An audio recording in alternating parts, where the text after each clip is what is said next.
The first of many, the first of a legacy. Nice. Good to have you on, brother. Hey, good to be on, man. It's thank you guys for having me. Yeah, obviously it's a different setting than usual. Yeah. We're used to talking to the cameras, but it's a different setting. But for this, I almost wanted to shave my head, wear a white T-shirt, put a pair of sunglasses on, and I was Andrew Tate. But I didn't want to confuse the audience or nothing. You know? Okay, yeah, you kind of look like I kind of look like him, but, him. but I have hair now. I mean, so if I was to shave. Yeah. But with the shades. With the shade. Yeah, So. Yeah, in the cut. And it's pretty spot on. Pretty close. And the watch. And the tattoo, you know. Yeah, that, right. But this is looking good. Cool setup. Yeah, no, this is... You're gonna be our guinea pig, like we said before. Yeah, you guys did a good job with this, I think. From the first video now to in the future, we'll probably be changing the cameras, but right. You know. Right. But got to start somewhere. Oh yeah, most definitely. Good to have you on, Mr. Jackson. Good to be on, man. I appreciate you guys having me. Hell yeah, dude. I guess we'll start it right off. All right. Start with a little interview phase. Yeah. You know, get to know you, get to know who you are, what your goals are. Okay. So, what's your name and how old are you? I am. My name is Jackson Schmitz. I am 21 years old. When's your birthday? July 9th, 2000. Oh, I knew that. Yeah, you knew that. Yeah, right. July 9th, 2002. Yeah. Yep. I think I wish you happy birthday. Did I? I think I did. Right? Maybe. Because I knew it was like mine's the 5th, so a couple days after. We were all supposed to go to the casino because you and I had never gone. Oh yeah. You know, so that was gonna be. But did we go before or after my birthday? We went after your birthday. Damn. Yeah. We couldn't have gone before. Yeah, probably not. We're gonna have to go to the Atlanta. Yeah. You guys are gonna have to fly over or drive down. Yeah. To crazy casinos. Yeah. Oh. Yeah. Yeah. Have you been to Atlanta? You have. I have. Yep. I've gone twice, just to scout out some apartments and check out the area. Nice. Yep. So Jackson Schmitz, you live in Michigan now. I do live in How'd you get to Michigan? Tell us a little bit about your backstory. Where'd you come from? I've actually up to this point I've kind of lived quite a interesting life. You know, I've lived I spent the first 5 years of my life in Haiti. You know, that's where I was born, and I got adopted by an American family where I lived in Fowlerville, Michigan for 5 years. The Ville, right? And then my dad got a extraordinary opportunity to move to China, where I spent the next 5 years of my life. And now I'm on phase 4, about to jump on phase 5, because I've been here for 5 years. I'm 21 now, so you know, somewhere along the way, I spent like 5 years and a half here, 5 years and a half there, maybe. But now I'm 21. And about to start my next phase of my next chapter, I like to call it, in Atlanta. I don't know if I'm going to end up spending 5 years in Atlanta, but you never know. You never know. I could. I guess we'll see. Yeah, we'll see. Yeah. Well, I mean, that leads us right into our next question. What are some of your goals that you have? Like, what would you say your biggest goal is that you have today? Well, so my biggest goal is in like where I'm trying to go, or like what's like the end goal or something like that. Yeah. At this current time in your life, what do you see yourself doing in the future? What is your what do you see yourself doing in 1 year? What do you see yourself doing 5 years from now? What is the goal? What's the plan? Well, everything that I've been doing up to this point since I was like 16 has kind of been in alignment of chasing a goal of acting. So from singing and guitar and the sports I've kind of played, everything's kind of been for that sole purpose of prepare myself for the screen. I would really like to get myself on TV or a movie. Yeah. You know, so that's kind of like the end goal. That's the plan. Everything that You said you kind of been doing all these things aligning towards that goal. It's pretty easy. Like a lot of people have goals, dreams. They're 8, 9, 10, 15 years old, but something distracts them, you know, whether it's girls, drugs, whatever it is. Right. It's pretty cool to, obviously I know you, Anthony knows you, you're a disciplined fella. Yeah. Not a lot of people can say they've been focused on something for that long period of time. Oh, yeah. As far as, you know, acting, singing, whatever it is. Speaking of which, one of the questions we have is, as far as singing, right? Yeah. This motherfucker can sing. Have you always had a good voice? I mean, this guy is like fucking Oprah on steroids, you know? If I always had a good voice. I guess the only thing I could say about that is when I was in middle school or third grade, I think I auditioned for a choir to be in a choir, and I got rejected, or they said no. Huh. And then I did it again in China. I was like, man, I'm gonna try again. Those people did not know what they're talking about. Yeah, that's right. So I auditioned again, and I didn't get it. I didn't get in again. And then the lady who was doing the auditions or whatever, we were in music class and we were singing Happy Birthday to somebody, and little me, I kind of went overboard, and I kind of like at the end, I went, yeah. She was like, Jackson, wait a minute, did you try out for the choir? I was like, yeah, I didn't get in. And she's like, really? And that's awesome though, like a comeback story. I mean, you look at like MJ getting cut from, his team freshman year, ends up, turn out to be the OG. If you were to quit, you'd be on a totally different path. But obviously, you stuck to it. Yeah, you kept trying. I didn't end up being in their choir because I don't know what happened with that story, but too long ago to remember. Too long. Yeah, I don't. Yeah, I do know that she was impressed. She was impressed with my singing then. So I guess that's the only thing I can say about. I just know that I've been singing, in the shower anywhere for as long as I can. Was there a certain age where like you're singing along? Obviously, like you just mentioned, you're singing Happy Birthday. Was there a certain age like where you were like, okay, I sing real well. My buddy sings and his voice is always cracking. Like at what age were you like, okay, I can sing? Was it probably that same time where like, okay, my teacher's giving me validation? You said you're singing in the shower. An age where I don't know. I guess where you developed the same thing. Okay, I think I could have a future in this. When did it become like a goal of yours? To sing? Actually, it wasn't really. So, like I said, about when I was 16, I decided, okay, I was like, what do I want to do with my life, right? And I remember watching something about, I think it was, what TV show? It was Stranger Things. Some kid on there got an acting role because, not because he was a great actor, but also because, he had some other talents. I was like, it turned out he could sing pretty well. And I was like, wait a minute. I can sing, right? I think I can sing, right? So I, up to that point of that, I did not play the guitar or anything like that. I was like, what can I do now? You didn't play the guitar then? I didn't play the guitar then, right? So I was like, what can I do now to kind of like, what kind of talents can I bring to an audition to, kind of, stand out from the crowd or something? I was like, well, I can sing. Who am I? I'm an athlete, stuff like that. So I've kind of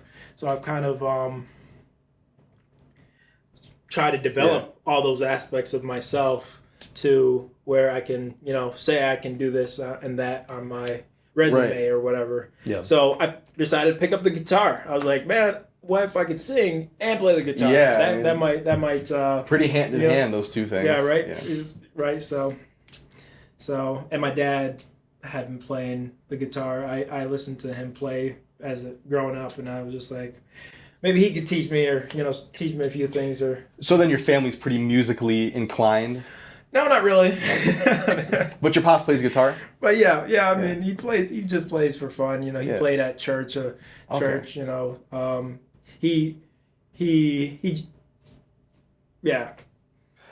You mentioned church. Is that something you would attend a lot growing up, and you still do? Yep. Nice. That was awesome. That was a big part of my identity, and is still Christianity. Christianity. Is it the same in China? Is there Christianity in China? In China, yeah. I guess I don't know. I mean, well, in China, they do not really like Christians, or they try to, in fact, you kind of had to hide. Because they don't like outside religions. They don't, the government really, I hear stories about Chinese people who go to America to be, pastors or this, and they go back to China and face a lot of problems with the government and all kinds of crazy stories. So they really, really do look down on anybody who is trying to practice that religion. I think Buddhism. I was just going to mention, is that the main? I think Buddhism is really accepted there. I know. You see a lot of big belly Buddhas and stuff like that, and on your street corners and in your stores and restaurants and stuff like that. So, but outside religions and stuff like that, they really, really do not want you doing it. And that's something you kind of picked up, like. You just realized that, okay, I maybe should just keep it to myself more once you're there? Or was Pop saying like, hey, once we get to China, things are a little bit different here. We shouldn't be... Oh, they didn't really care about what we did. We were foreigners. We actually got away with a lot of things over there. Nice. As far as like, kind of a goofy question, is there a lot of black people in China? No, man. No. Well, where I lived... Specifically, it was called Chongqing, China. It was one of the most developing countries in the world, populated. I think their population exceeds 35 million people. So it's there's a lot of people. But I was about 10, 11 years old when I moved there, and I was. I remember one of the first times I walked down the streets of China. It was really weird because I'm walking down the street and everybody's, kind of looking at me like, kind of staring at me like everybody would just stop and stare like I was like some kind of alien or something, right? And I had no idea what it was. At first, I thought it was because, maybe they thought I was, Michael Jackson or some black guy or some, obviously not Michael Jackson, but like some black person, right? Jaden Smith. That's who I thought I was. Yeah. Probably, right? So, no. You went to a public school in China? No, I went to an international school in China. Yep. So who were you like, who are the people that you were around in school during those years? I was around all sorts of kids from Europe, Japan, Korea. We had it was just a lot of people came and went. 1 year, they'd come for 1 year and then leave the next 5 years. I was there for 5, so I met a lot of people from a lot of different cultures and stuff. So that was great. And you would consider yourself like bilingual, of course. You can speak Chinese. You can conversate in Chinese. 我会说中文，我的中文说的马马虎虎，可是我可以说 I mean, I speak conversational Chinese. Put me in China, and I will be able to get around pretty well. That is one of my life, goals is becoming fluent. Yeah. In what? In what's the language? Mandarin okay, Chinese. Mandarin. Yep. So, yeah, there are a lot of dialects. And that's, of course, something you picked up while you're there, just from hearing it every day. Well, actually, where I lived, they spoke Chongqinghua, which is a dialect of that city specifically.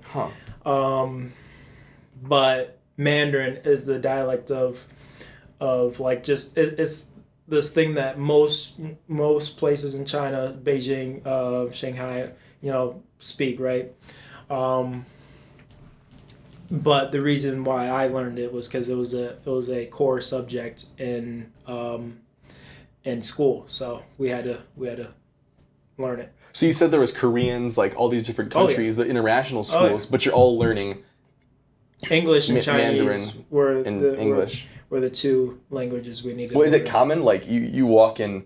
How far away were you from Beijing? Where were you? Where was it called? Chongqing. In Chongqing, was there a lot of people that were speaking English? No. Because Chongqing, that's why what I was saying about this international school. Yeah, the international school, and saying about not that many black people or foreigners, because Chongqing is not very well known.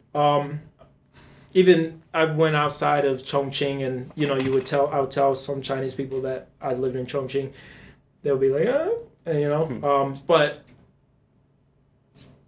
but it is heavily populated, and it is, probably, if you're counting all of Chongqing and not just the city of Chongqing, it is the most populated city in the world.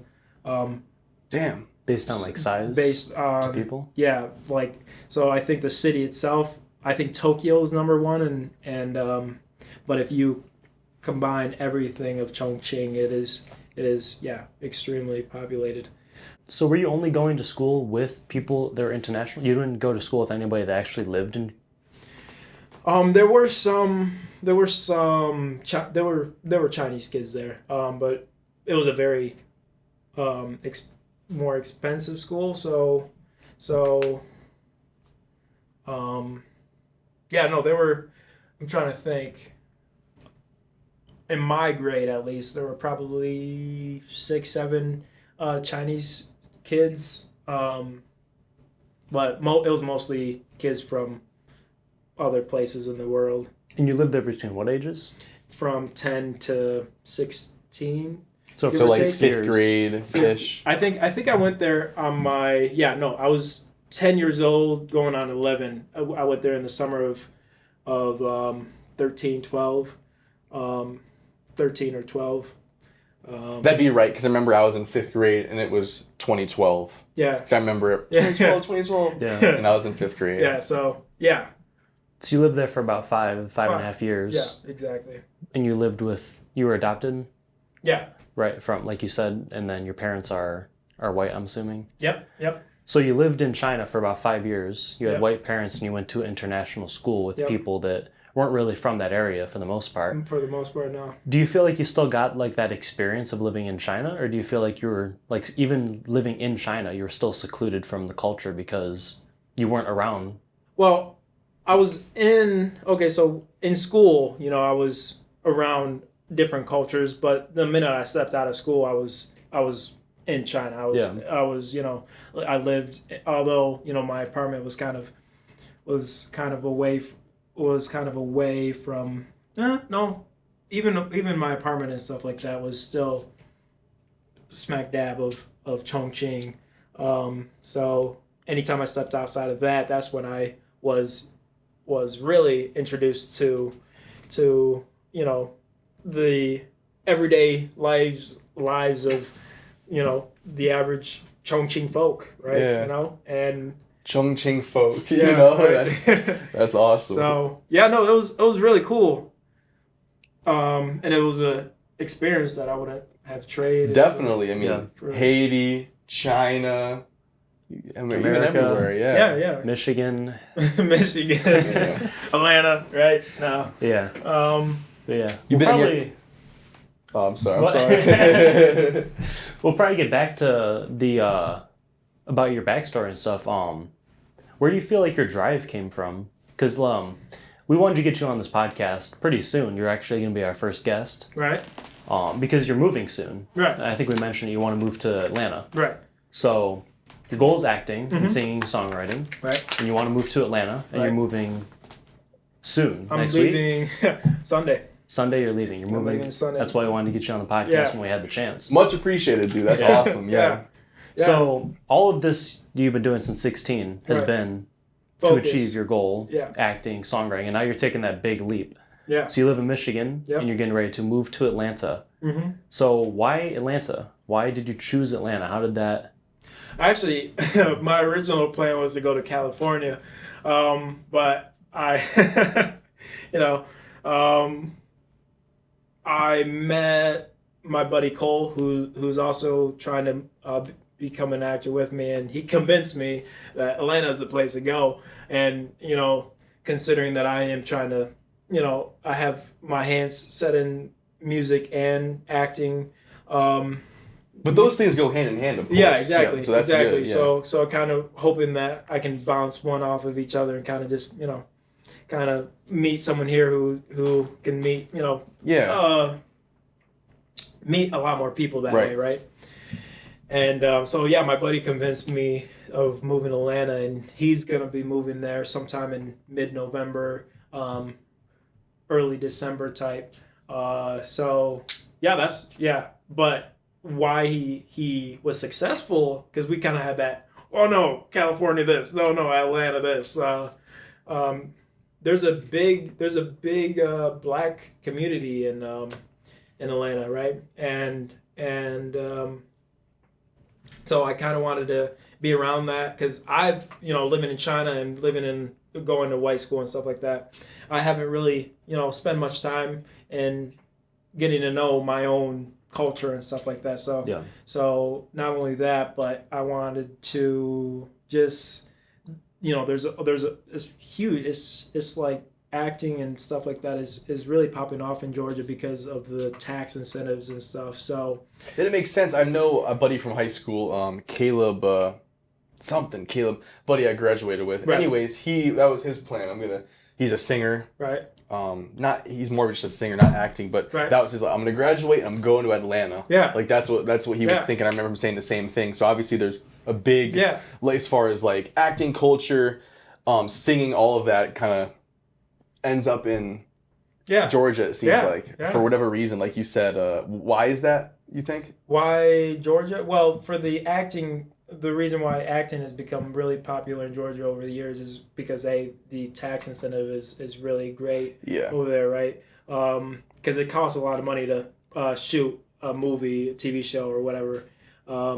Better than California taxes. Yeah, a lot of people are leaving, leaving California nowadays too. Go to the Georgia, go to the Tennessee. Yeah. People are leaving though, California. Yeah, and also we were thinking that Georgia was going to be a little cheaper of living, right? Yeah. Because California is crazy, right? So kind of wanted to go there, make as many connections as I can over there, because also get myself involved in classes and just be in an area where it's not as populated, it's because California is so has so many actors, everybody's an actor in California, everybody's a something, right?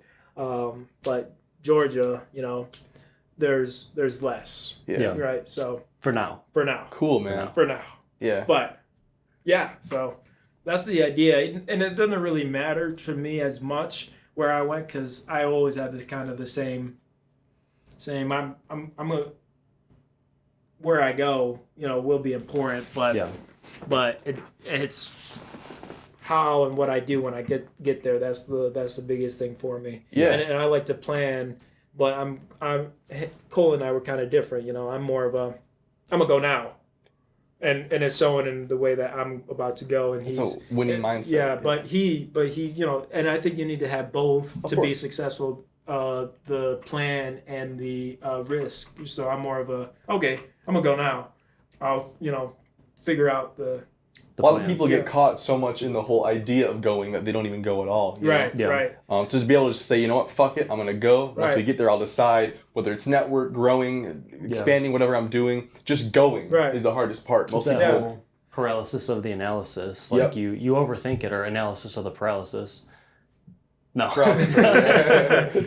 You psych yourself out, and like you give up before the goal is actually started, because you get motivated, you have the goal, and you have all these plans how you're going to do it, but then you overthink all the things that could go wrong, and then you weigh the risks, and you think, oh, well, all these things could go wrong, and then you think, oh, maybe there's something I can do that's not as risky, and then you sort of just, and then people fall into the 9 to 5. Yep. The same reason when we talk about, like, for example, the cold shower or something difficult, the whole, that first, couple seconds, like, well, fuck, I don't know. The idea behind it, if you just go in head first, usually you're going to come out the other side better than if you just... analyze it too long, and then you're paralyzed and stuck on the thought of it. That's a good trick. It feels better to not back out. No, of anything. Like if you have goals, you feel better. Whether it's getting in the cold shower, when you choose to get in a warm shower because you give up, you don't feel good about yourself. No. When you have these dreams, if you give them up, you're not happy with yourself. Yeah. It's not really it's not really a way to live, and most people get stuck in that and they settle paycheck to paycheck, 9 to 5, because they didn't go for their goals. They didn't feel like they had the opportunity, and every single opportunity they get, they psych themselves out and they miss everything they're given, really. Yeah, and that's fine if they want. Most people say, yeah, it's fine, I'm okay with it. But if you're actually okay with it and you're okay with it, most people just say they are and they settle for less. Yeah. And they settle for less. Yeah. Like, oh no, I got kids to take care of and this and that, I can't take that risk. Then don't take the risk. That's what we say in our videos. They don't take the fucking risk. Yeah, no. It's a mindset. You either have it or you don't. You can develop it from maybe the way you see your parents react to certain situations, or you might see people. You get it from somewhere, and sometimes it's from within. But it's pretty cool. Not a lot of people have that. Yeah. Drive, the willpower to bet on yourself, to actually bet on yourself. Right. Yeah. But like I say as well, right? You still need to have both, right? You still have to be able to plan a little bit, look at. So that's why both methods, I think we'll get there, right? Yeah. So you have to have a path. You have to have a path, and as long as you have the drive and the thing and as long as you get there, Yeah. But you said speed. You want to get done now, and that's something Yeah. That's what you want. Yeah. I want to get it done now. I don't really want to wait, because the longer you wait, the more things that come up in life, right? Like if I was to wait a month from now, 2 months from now, whatever, then the longer you wait, the more reasons you'll have not to go. You meet a girl, you get a job opportunity. Somebody says, "Oh, your car breaks. This happens. Whatever happens," and then you find yourself, wow, a year, 2 years out, and you're like, I should have gone, man. Yeah. Right? Because a year or two out, you're still in the same spot. Yeah. It's not like it's not like you have a brand new car in 2 years. You're still driving because at the current position, it's like you're working your regular job. It's not like you're gonna, the idea of, your car might break down while you're out there. Well, it's not like you're gonna have a brand new car in a year. Right. You're still gonna be in the same position. You're gonna wish you'd went, because most people don't. You're not gonna pull yourself into a better position for the most part, because you're just wasting time, really. Yeah, between taking initiative and planning, you can find a happy medium. But I met people who told me that, I can't go to the gym right now because I don't know the perfect plan. I don't really know how to, start what I should eat and all this. I'm like, bro, just go to the gym and then figure it out. A mediocre plan today is better than a perfect plan tomorrow.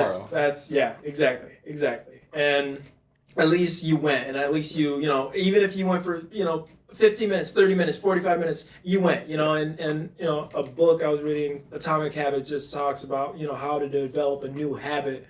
You have to just do it, right? You do it for even if it's like you want to start writing in your journal, you do it for 5 minutes, 2 minutes, whatever, you kind of start, and then you can build up. You can get better. You can, get stronger, You get that structure where you can keep building. Yeah. It's like a muscle. Yeah. It is. We talk about in some of our videos, everything you do is a muscle. Exactly. Right? The more you do something, the stronger you're going to get. Yeah. That goes from being... the more time you don't do it, the weaker your muscles are going to get. You deteriorate. You're either... I forget, I don't know who said it, but you're either growing or you're... I don't know. You're either building or you're falling. Yeah. So, I don't know the exact quote. Goggins? That sounds something like Goggins would say. Damn, it's going to kill me. You're going forward, you're going back every day. We hear it all the time. Yeah. Different people say it in different ways. We need the Jamie, We need the Jamie, pull it up. Yeah. But so you've had this drive, like you talked about. Right. And you had these goals when you became 16, but what about motivation and drive? Have you always had that, or is that something that you've built up, or where do you feel like that's come from? Motivation and drive? Well, yeah. Like I say, I think I've lived quite, an interesting life up to this point. And I've been given a lot of gifts and opportunities in my life that, a lot of people, kids my age, have just now been given. right? And I was one of probably I came from a large family in Haiti, right? And my sister and I were the only two who made it out, kind of, if that makes sense. And so I've been given this opportunity, and there are still a lot of kids in Haiti who, are still there. And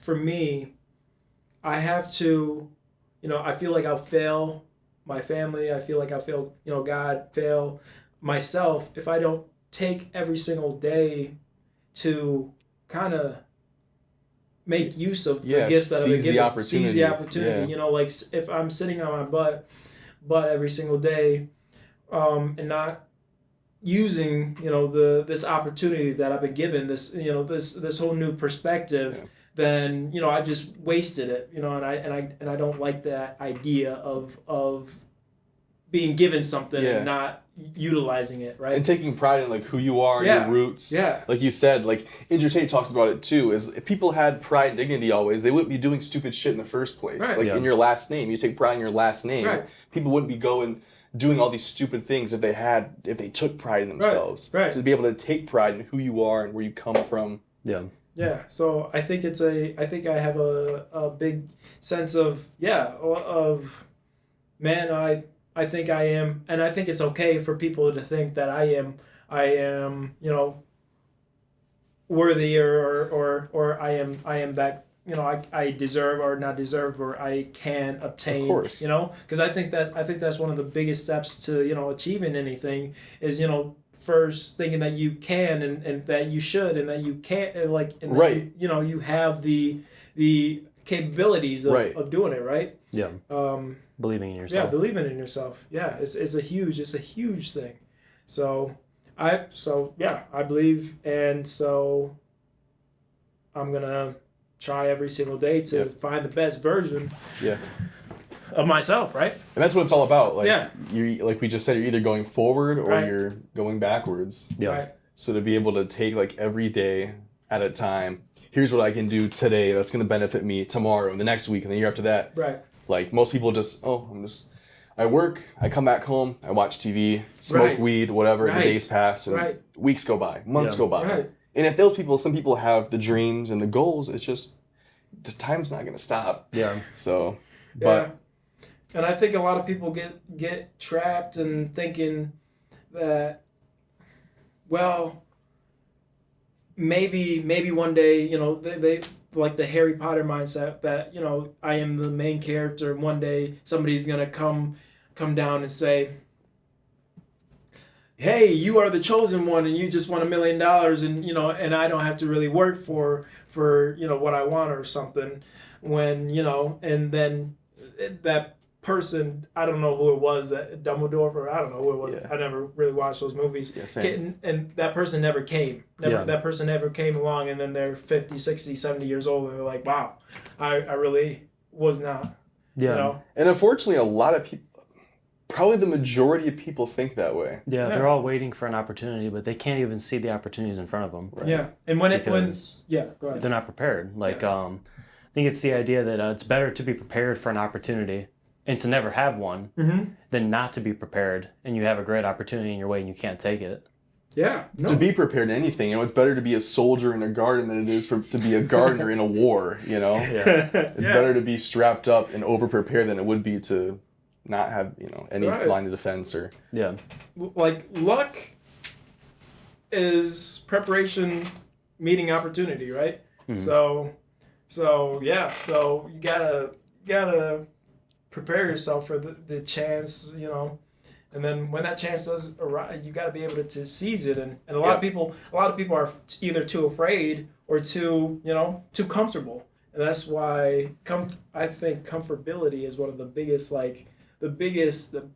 things that hold a lot of people back, because they get too comfortable in how their life is now and don't want to, change it. You can always get better. Yeah. Like moving to Atlanta is a very uncomfortable thing and that I'm feeling right now, right? Yeah. But they say if you want to do anything, you gotta be uncomfortable. You gotta get yourself, whether it's your relationships, your finances, stuff like that. You have to take some uncomfortable steps sometimes. Some. Yep. Scared money don't make money. All these kind of concepts that you guys talk about in your YouTube channel, comes to play when it's involving. And most people back down at the same feeling you have, like right now you're feeling about in Atlanta. Like some people could be in the same situation. Mm-hmm. Oh fuck no, I'm gonna stay. Right. They just stay all the time. Right. And that same, like, people don't understand that the decisions you make today are gonna reflect. They are gonna change your future. You could have been that same teacher that you talked to that declined you from the choir. You could have said, well, fuck you, I'm done singing. And you'd be a totally different course than you are now. Then, like, the picture of the miner, we talk about it too. Yeah. That's like right there that. next to the goal, and he turns around, the other guy's right there. Yeah. Gets it. And he hits it with one time. And you don't know what you're like gonna be missing. Yeah. You just gotta take everything with a grain of salt. Yeah. That's why I'm a gambling addict. And this man won some money yesterday on some real shit. I don't know if you know, but 97% of gamblers quit right before they're gonna hit it big. That's hilarious. That's hilarious. That's really funny. Do you gamble? You never been to a casino? Yeah, I've been once, and I hated it. Yeah. I did not like it. What'd you do? Some slots? What did you do when you were there? I did a little bit of blackjack. I did some slots. I don't know. I was in that room and I was just like looking around, and I was just like, look at all. I mean, there's a lot of people in here, They go there daily. They're there like daily. They go here daily, Hustling. and some people you can just like see are just, you should not be here, bro. Yeah. You like you got to go home and like spend that money to get yourself cleaned up, stuff like that, right?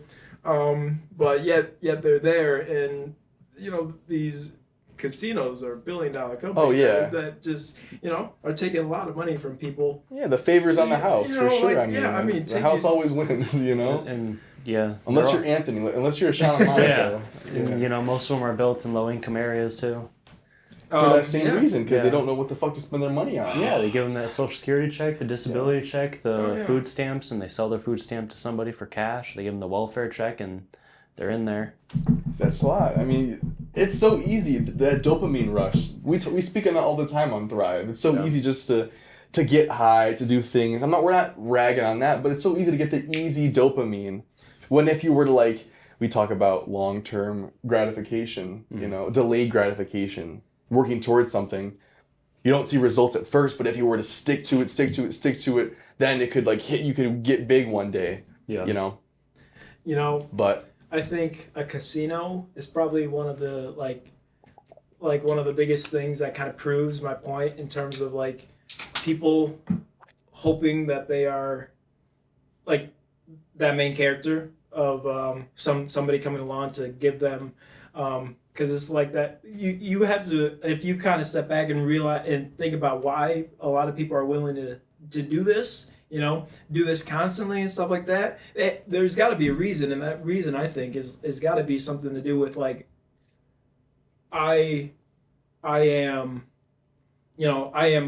I'm really special, right? I am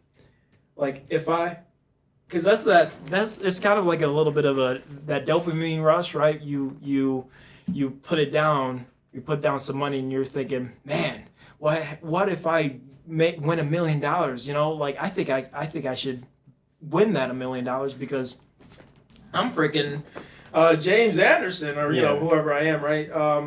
And I don't know. It's just something I think about. There's gotta be a reason why people do it, right? Yeah. And I think and that's just a personal opinion. It's gotta lead back to the idea that, hey, I'm gonna win eventually because I'm. Yeah. Yeah. I think a big part is people really want money. Yeah. But they're not willing to put in the work to get it. They want it, but they don't want They don't want it to do it. Like they don't ice want skating. it bad enough. You know? Like if you could click a button. He's hating on me for saying the top G things. Like if you could click a button to be a figure skater, sure I would. Right. But do I want it bad enough to where I would actually practice and do it every day? Do all the things that I don't require? That'd be kind of gay. Yeah. No, I probably wouldn't anyways. But I'm just saying that for example. He says that. There's things that people want, but they don't want it enough to where they're going to work for it. Yeah. And that's a majority of people. Like we said, that's a majority of people. Yeah. They want the easy, the easy paycheck, the easy fame, the easy right. And the dopamine and stuff we talk about, like I just said, there's nothing wrong with relaxing stuff, getting that easy, like casino, smoking weed, drinking. We don't rag on that, but we also encourage the same things that like delay gratification, doing difficult things over and over again. You develop way more skills that are going to get you long-term dopamine. Yeah. You know? Like as we get big, as this grows, as you grow, as we all grow together, we'll kind of come to terms with that. Like, okay, that's right. The more you do something, the better you get at it. The more you do something, the better you get at it. It's just the way it is. Yeah. No matter what it is, the more you do anything, the better you get at it. Yeah. Like it could be, anything. Or the more you do something, the worse you get at it in terms of like deteriorating, like as you were saying, like a habit, Exactly. So it's like that book I was talking about said, Atomic Habits? Yeah, Atomic I just heard that in a Iman Ghazi video about top 5 books that can benefit you, like your future and habits and stuff. And he mentioned Atomic Habits. Yeah. And so did 2 people did. So did That's a good book. Did Iman Ghazi mention transurfing? What? Transurfing? Yeah. What's that? Transurfing? It's a book that I listened to part of it. I didn't. Discovering your gender fluid? No. Transurfing. Get it? Transurfing, gender fluid. Yeah. It's got a fun fly out of it. No, I haven't. What is that? I honestly we'll talk about that's kind of where my mind went too. What is that? It's a weird book. You'd have to listen to it. Oh, it's a book. But it's from Iman Ghazi recommends it. Huh. Yeah. Have you watched Iman Ghazi at all? No, wait. I'm horrible with I'm better with faces. I'm good with names when I know them. But if you saw his thumbnail on YouTube, right. If you watch clips on anything, then you've seen it. I've seen them. Yeah. So another reason, maybe we'll have our laptop here next one, just a little our little Jamie where we can pull it up and show hey, him. do you know this? Like this. Experimentation, man. Yeah. So, I guess we'll see. This we're getting comfortable with this. We're 42 minutes into our first fucking podcast. Wow. Let's go. Wow. That's lit. That is crazy. And back. Yeah, right. So, where do you uncut? Yes. This is 0. We're gonna no editing. No editing. Maybe I don't know. I don't know. Maybe a little bit. I don't know. Who knows? We'll see. Who do you feel like your biggest inspiration has been? Who's the biggest role model in your life? Let's say personally, and then goal wise for acting. So 2. Who's your? Unless it's the same person. That question's always been kind of tricky for me because I've there isn't really anybody out there that I've kind of seen so far that's kind of embodied the person that I want to be, if that makes sense, right? Yeah. So, but there have been people in my life, that, okay, wow, I really like the way that you do this. I really like the way that you talk about this. I really like how you handled that situation, right? So I've kind of been taking little pieces from picking characteristics from traits. Exactly, I've kind of been forging my own identity, if that makes sense, right? From these specific characteristic types, right? Or habits or anything that these people have done, like my grandpa, my dad, a few people I lived with in China that I really looked up to, and some actors that okay, wow, I like this acting style, kind of, right? I liked, and I think the reason why I do that as well is because there's not that many people, I guess, who've kind of, like I said, embody the. Do any names coming up, like, growing up or now, like role models, like boom, like just not even like ranked number 1, 2, 3, just do 3 names come to mind of actors, singers, people who you, like you said, kind of pull those characteristics and traits out of them. Anybody, people from your family, teachers growing up, people, you know, whatever. Yeah, so like I said, my grandpa, my dad, in terms of like personal wise, right?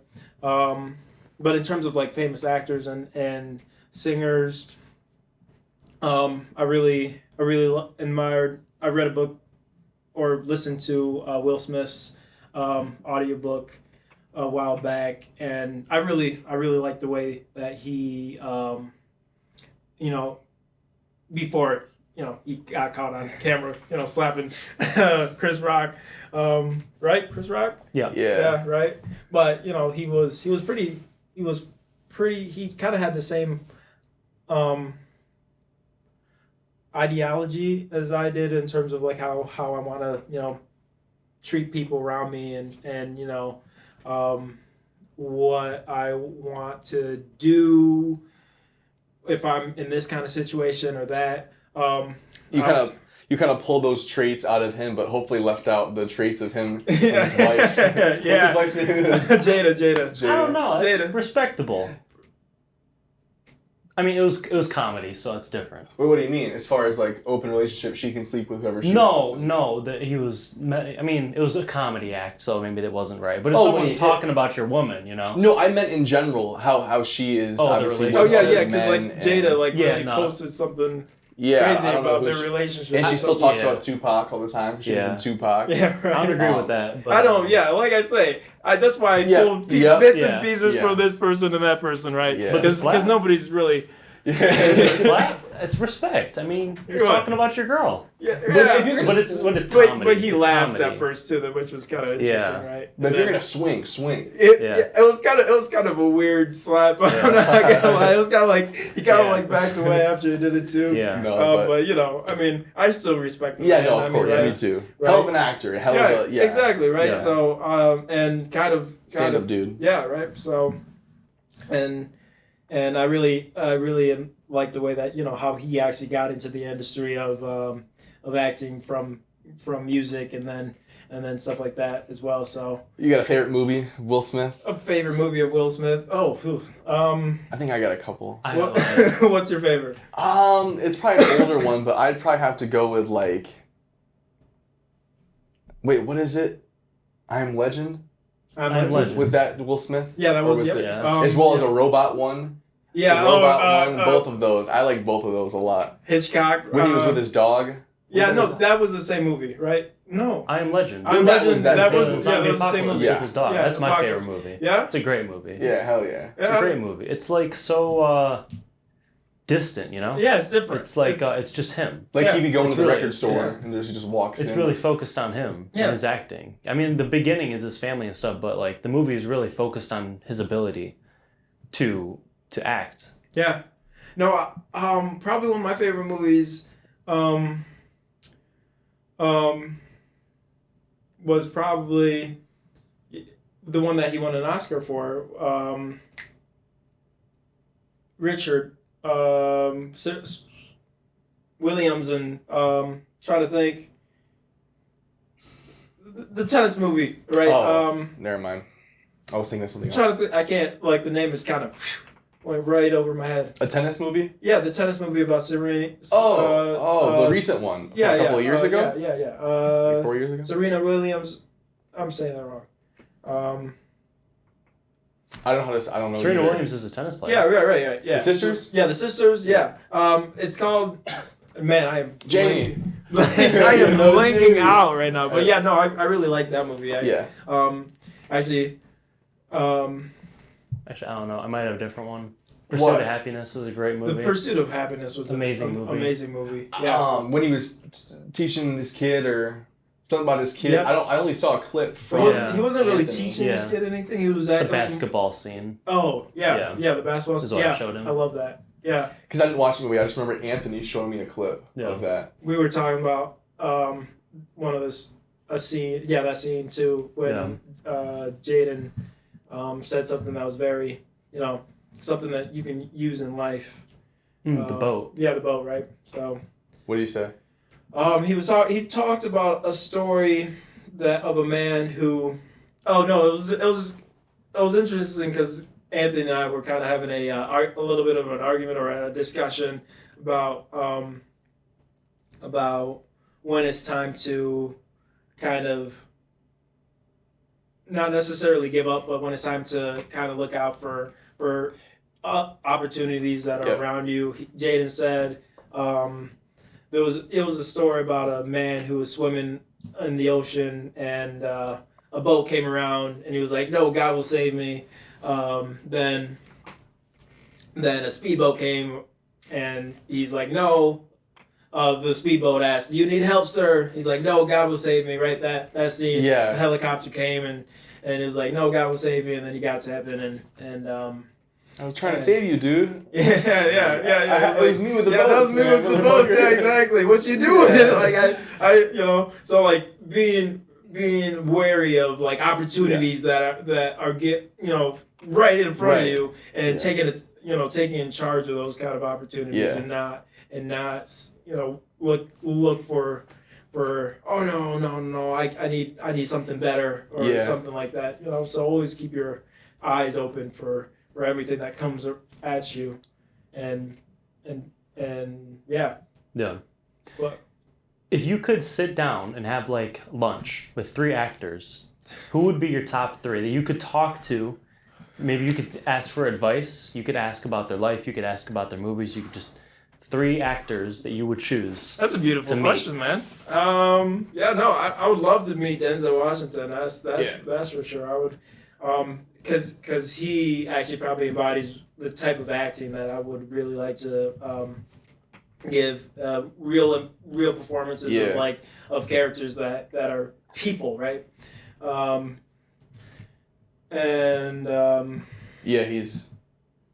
He's a G. Yeah, he's good. And then who else would be another one that I could sit down and have a whole meal with? Sheesh. Paid for as well. Paid. Oh man, dude. Trying to think.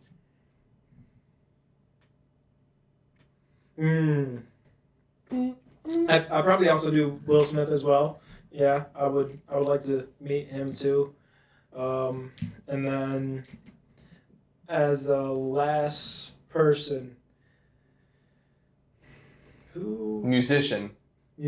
No, actor. Yeah, do actor. Do last one. Yeah, actor's your big goal. Yeah, actor. It would have to be. I don't want to make them all black dudes or anything. Why? But you have to say a black woman. You gotta say a white person. I have to say a white woman, You have right? to say a Chinese woman. All right. But no. I would really like to meet.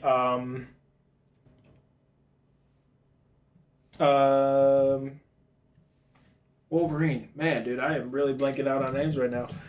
Hugh Jackman. Yeah, nice. Yeah, he's been one of my favorites for quite some time as well. But just in terms of like styles of acting and stuff and their lives, and I would like to sit down with them.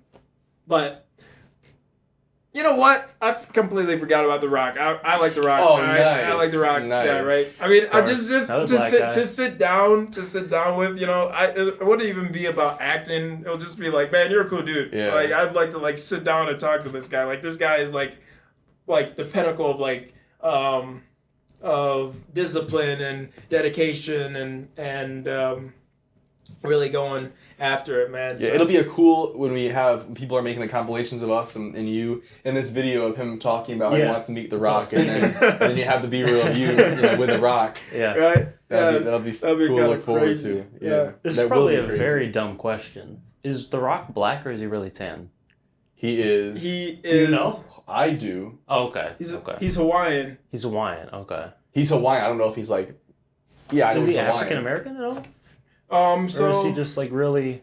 No, he's I think he's not black, but he's Native American, right? Right. I think. No idea. What's the movie he was in with the? He was the Maui and the Maui and the cartoon. Yeah, Maui. Yeah.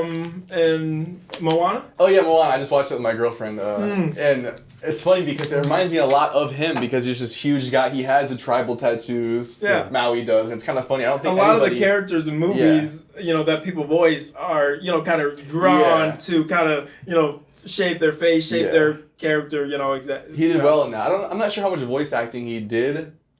Of course, he's an actor. He I don't know how much. Too in that too. He sings awesome. Yeah, right? He's a really good singer. Right. I didn't know he was a really good singer. Exactly. Have you heard that?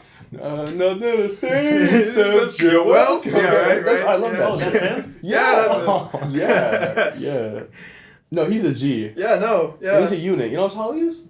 6'5". 6'5". 6'5". So he's not only just huge. Yeah, he's tall. He's a big man. Yeah. Yeah. Can't do anything about that, guys. Sorry. Yeah, I know. I know. Well, darn, now I can never be an actor, right? They have short roles. Yeah, they do, right? Secondary characters. Right. Yeah, no. But this is cool though too, because this is something him and I were talking about when we were in Illinois.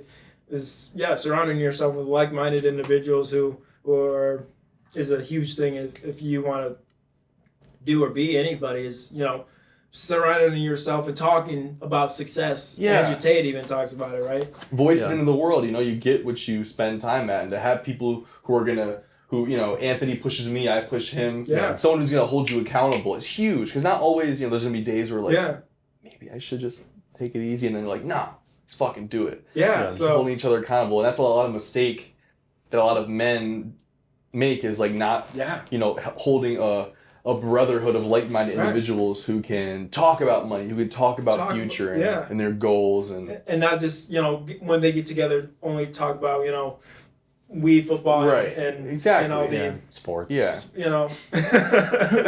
Who you got in the game? No, actually that's kind of funny. A lot of people ask me, because I am an athlete, right? Yeah, you could be a fucking NFL player, right? Right. They've asked me why I don't watch sports. I did watch basketball, but I didn't really watch it to kind of know the characters or anything. But right now, especially, it's always been unsettling to me, at least for me anyway, to sit down, spend an hour and a half, watching all these games and stuff like that when I could. There's a little anxiety you get. That's that winning, bro. These people are winning. These people are living their lives and have already won, and now I'm watching them live their lives and live their dreams and stuff like that. And I'm like, when I could be spending this hour doing something that will get people to watch me, right? Yeah. So it's just man.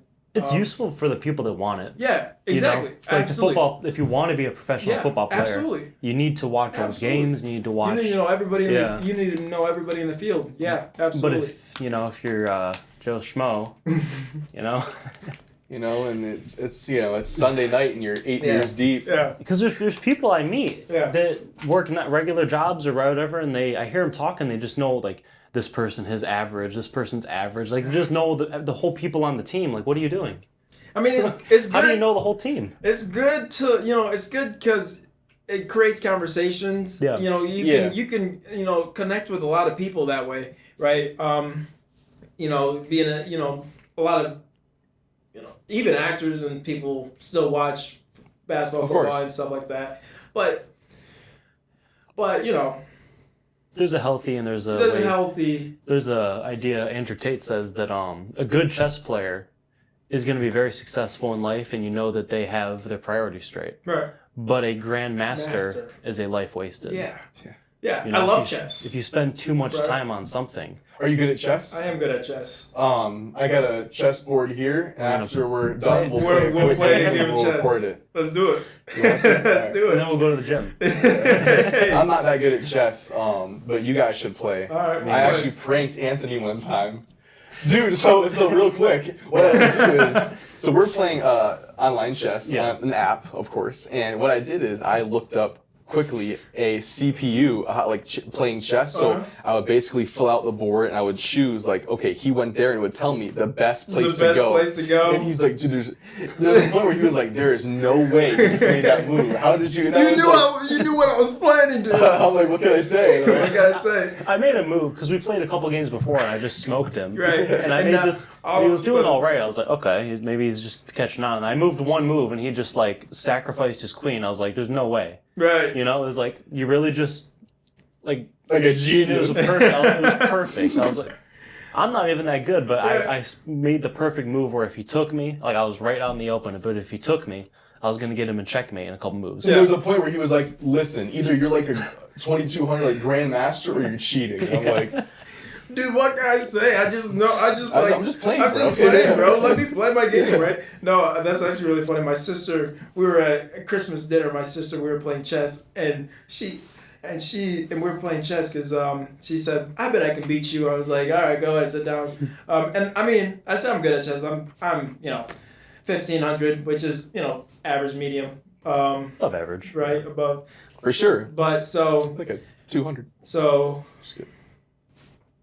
So yeah, no, she thought she was being slick, right? She's sitting there with her phone, and each move she made, she's like, texting. She's saying she's texting, and she was making moves that were like, were just like, dude, you do not know chess that well to be making those kind of moves, because and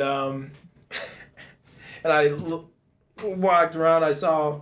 The reflection, and she's like, "Oh no, yeah," but it's funny though because you can get it to where like you have two tabs on your phone, and like you can like you look at go swap tabs, make the move, like you're like, what? There was probably that like time where he was like thinking like, no way, this guy's a genius. But I was just pranking him. I would have loved to see that. I would have loved to see like. Yeah, I had a big feeling like the first like 2 minutes, the first 10 moves, I was like, okay, that's different. He's actually he started with an actual opening. Yeah. Like okay, because I asked you, I was like, did you like because we took a couple days off, and I was like, did you look up an opening or something? And I said, yeah, I've been watching a little bit. I'm watching a little bit, yeah, just a little bit. I mean, picked it a little bit. Yeah. And then like 2 moves in a row is like, there's no way. I'm basically sacrificing my pieces to you, and you're not taking them. That's hilarious. It's just right there, right in the open. You just do the perfect move. Do you know? I think of that chessboard's here. No, seriously, we'll record a quick chess game afterwards. It should be upstairs. We'll get it laid out 2 minutes, and then. I haven't played chess in a minute though, dude. When was the last time you played chess? The last time we were playing? Yeah, you'll beat me though, almost likely. You think so? I'm like a 1200. And he's like a 15. That means like 80, 90% of the time he'll win. Or 95% of the time with that big of a difference, Did you just play chess growing up? Is that where you learned just like... No, actually it was just in high school. We, CSBA,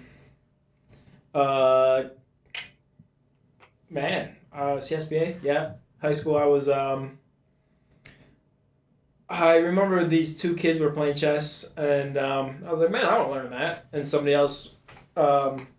So one of the kids taught me how to play, and then I beat him like the 3rd time we played. I was like, woo! So I was like, okay, maybe I'll, practice this game a little more. So no, I just and then I started playing chess, and then the whole school was playing chess. That's sweet. By my senior year, the whole school, like we actually had a chess tournament, right? Nice. And I was right, yeah. So. Did you win? No, I was the favorite. I was favorited to win. But the pressure was on. Everybody was like, "Oh no, you're gonna smoke us all," Yeah. But and then a Korean person won. Yeah, warrior straight from high school, Kim Jong-un. High school, I was actually in America. Okay. Yeah. Oh, okay. Yep. High school. Yeah. So actually, my freshman freshman year of high school, I was in China. Okay. But my sophomore year, I was in high school in America. So. Michigan too. It was Michigan, but not Fowlerville where I was before. But I went to Brighton. Brighton. Yeah. Okay, right next door. Yeah. Or down the road. Down the road-ish. You went to Brighton from senior till you graduated? Yeah, I didn't go to Brighton. I didn't go to Brighton high schools. I went to a Brighton school. Oh, okay. So So, yeah, but yeah, so started playing that, and before I knew it, everybody was playing chess. Yeah. Yeah. I never picked it up enough because like people that play chess, some people are like really good, some people are like, I'm gonna bring up again Top G. Think about Top G. He was 5 years old. Of course, his dad Henry Tate was like grandmaster. Yeah, whatever. He's probably 2 years old, showing him okay, this is the king, this is the bishop. Because at 5 years old in Indiana, right? He was 16 and under, or 16 up, whatever, or 16 under, of course, because otherwise he was 5 years old and he was beating 16-year-olds and he won. And if you look up now, the Indiana State thing at that year, he stood. Andrew Emery Tate. It's pretty crazy. So the fact that like someone gets so familiarized with a game and they're beating kids that are 3 times as old as they are. Yeah. It goes to show Top G, our next podcast guest. No, but eventually. Eventually. So back to the interview. Okay, yeah, right. Right, the interview. Right. The interview. Let's get focused. What does discipline mean to you? Discipline. Well,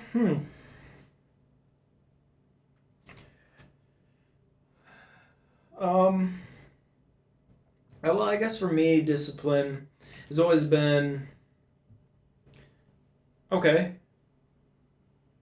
I really want this. Now, how bad do I want it, right?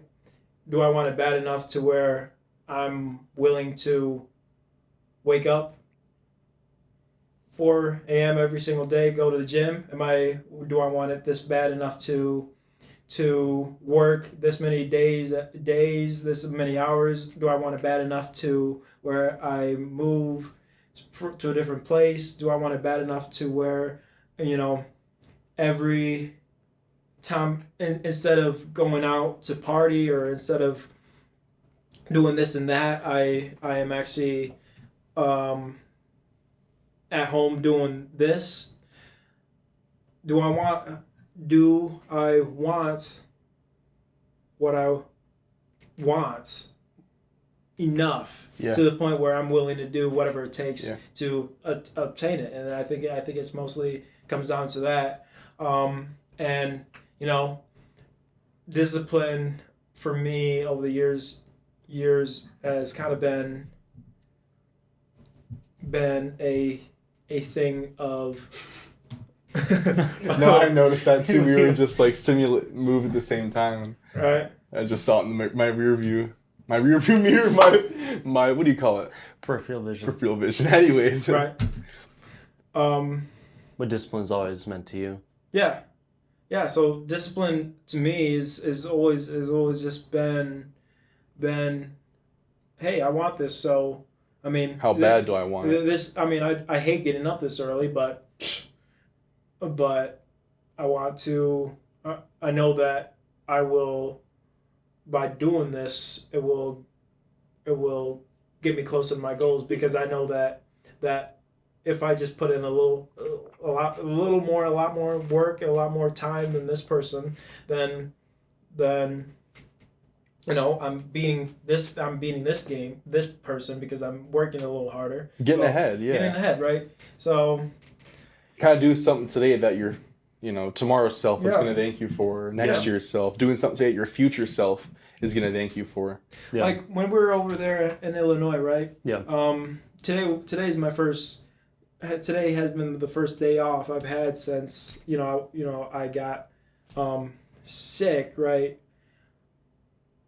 And people, when I was there at work, people would ask me, "Hey, how many you've been in here every single day? Why you've been in here? How many hours are you working? Why have you come into work every single day? Why are you? That's crazy, man." And like I say, it kind of just goes back to, well, I'm about to make this huge jump to Atlanta, and I need money to support myself, right? It doesn't. And they were like, I was like, it doesn't really matter. I don't really like it. It's not something that it's not like I get up and I'm like, oh yeah, I freaking love this. It's more, I need this because I want to see myself succeed. So So working 13 hours for however many days, as long as it's giving me something that I know will get me somewhere, And I know for me, that same question that they asked you, like, well, why are you doing that? Yeah. It gets you fired up. Yeah. It's like, well, I want to work hard. I want to sleep. Like, why don't you do it? Like, why? Yeah. And even people that I love, my parents, or my roommates, would ask me, you're getting up at what time, right? I'm like, yeah, I'm getting up at this time. And they're like, you can just, sleep in and then go to bed later. I'm like, no, I want to get up at this time because I'm more productive at this time, And you, if you are someone that are, doing things kind of, that the rest of society think is crazy or don't understand, then you are doing the things that are right, because the people that have kind of asked me, why are you doing that, are don't understand the kind of, and you yourself, what you need to do in order to kind of get to where you need to get. And if you're not doing those kind of things, then you only have yourself to blame at the end of the day, right? That's right. So yes, I'm gonna get up at this time because I know that I achieve a lot. I can do my research, I can read my books, I can do this, I can go to the gym. So I'm gonna do that. Yeah, like I'll be the oddball. Yeah. Give me more work, give me less sleep. Because we're gonna turn out much different is what it's gonna be. Exactly. And those people that question you, they're distractions. They're distractions. So you want to be awake while they're still asleep. Yeah. Because they'll distract you once they wake up. Exactly. Right. You wake up at 9 o'clock. It's come on, let's have breakfast. Right. Let's go out. Let's go get some breakfast. And you're up at 4. You're up at 3. Man, I already had breakfast. I already went to the gym. I went to the gym. I've already done all that. Right? No, and I've had I put her back to sleep with you. Yeah, I've had friends that are like, Jackson, why don't you want to come with us this Friday night and do this and that and that? Because, guys, I want to.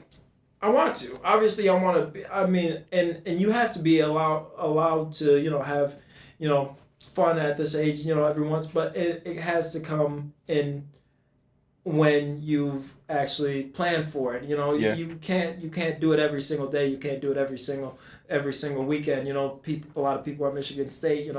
I went to a bar, and just like I went to the casino, I'm in this bar, and I'm just like, man. East Lansing? Yeah, East Which Lansing. Harper's, nice. Right? Harper's or right there up the steps. Yeah. Walk up the steps and you're in the bar. Yeah, right. I'm in this bar and I'm just thinking, man, I could be here. I could be at home doing. I mean, I enjoy it, right? I it's fun. Yeah. I mean, I like to have a good time. Of course. And I've had a few functions in my apartment, right? But to an extent, right?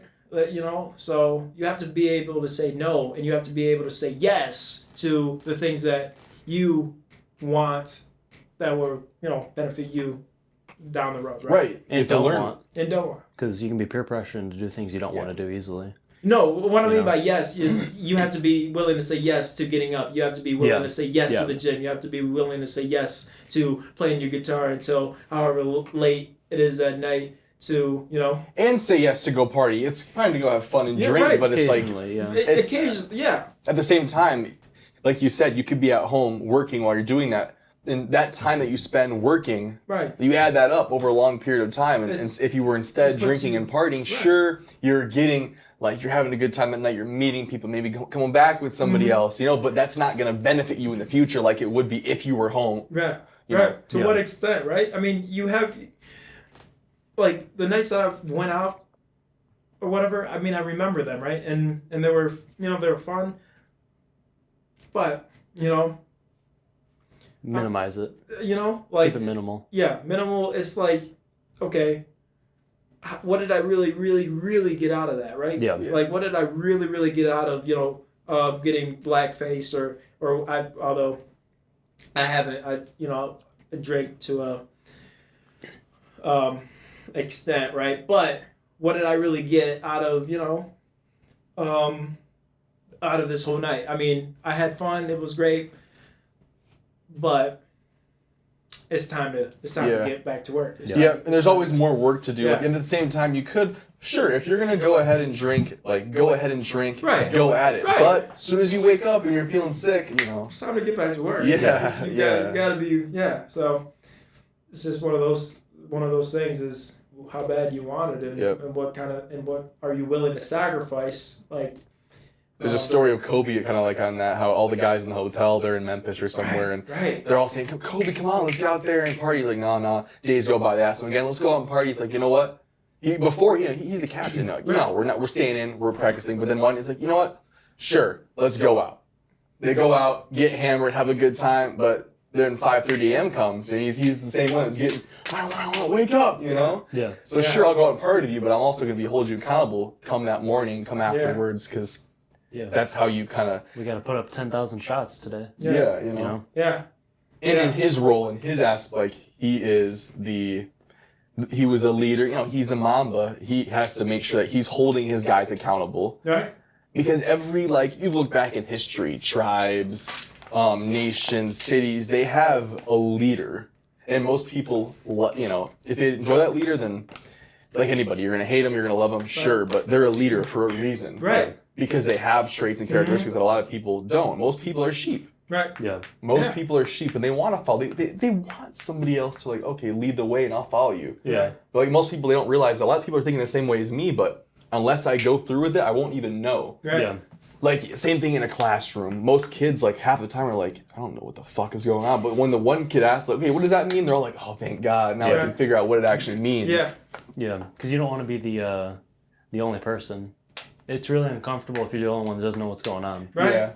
And that's a skill to be like, okay, well, I don't understand. Fuck everybody else. It's I want to vulnerability. learn. Yeah. It's hard to be vulnerable, especially in front of a crowd of people. Yeah. It definitely is. And that's a skill that's made from, embarrassing yourself, doing it. Yeah. Like anything. Yeah. Like in future, when we're not just talking in front of somebody else in the camera, when we're talking in front of people, 100 people, 1,000 people doing meetups. Yeah. I'm trying to get better at talking, less stuttering, talking slower. But I'm going to stutter. I'm going to say stupid shit in front of people. And it's that's just part of the deal. That's how you get better at anything is messing up. Yeah. Same with a maze. You hit the wall, probably not that way. Hit another wall, probably it just leads you into the right direction. Fucking up leads you into the right direction, essentially. Right. Yeah. And yeah. right now, just now, it's kind of funny because in our videos, right now, if I just lose my train of thought, okay, we'll just think for a second, we cut it. Yeah. But right now, this is one take. You talked about being a sheep. Most people are sheep. There's this idea about I'm the black sheep. Oh yeah. You ever heard that idea? Oh yeah. I hate it. Because a sheep is still a sheep. Oh yeah. Be the herder. You're a black sheep, so you're not being herded. Yeah, be a fucking shepherd. Yeah, be a shepherd. Be the herder. Oh, dude, that's funny. That's I'm the black sheep. What does that even mean? A You're loser is still a loser. Yeah. I'm a different kind of follower.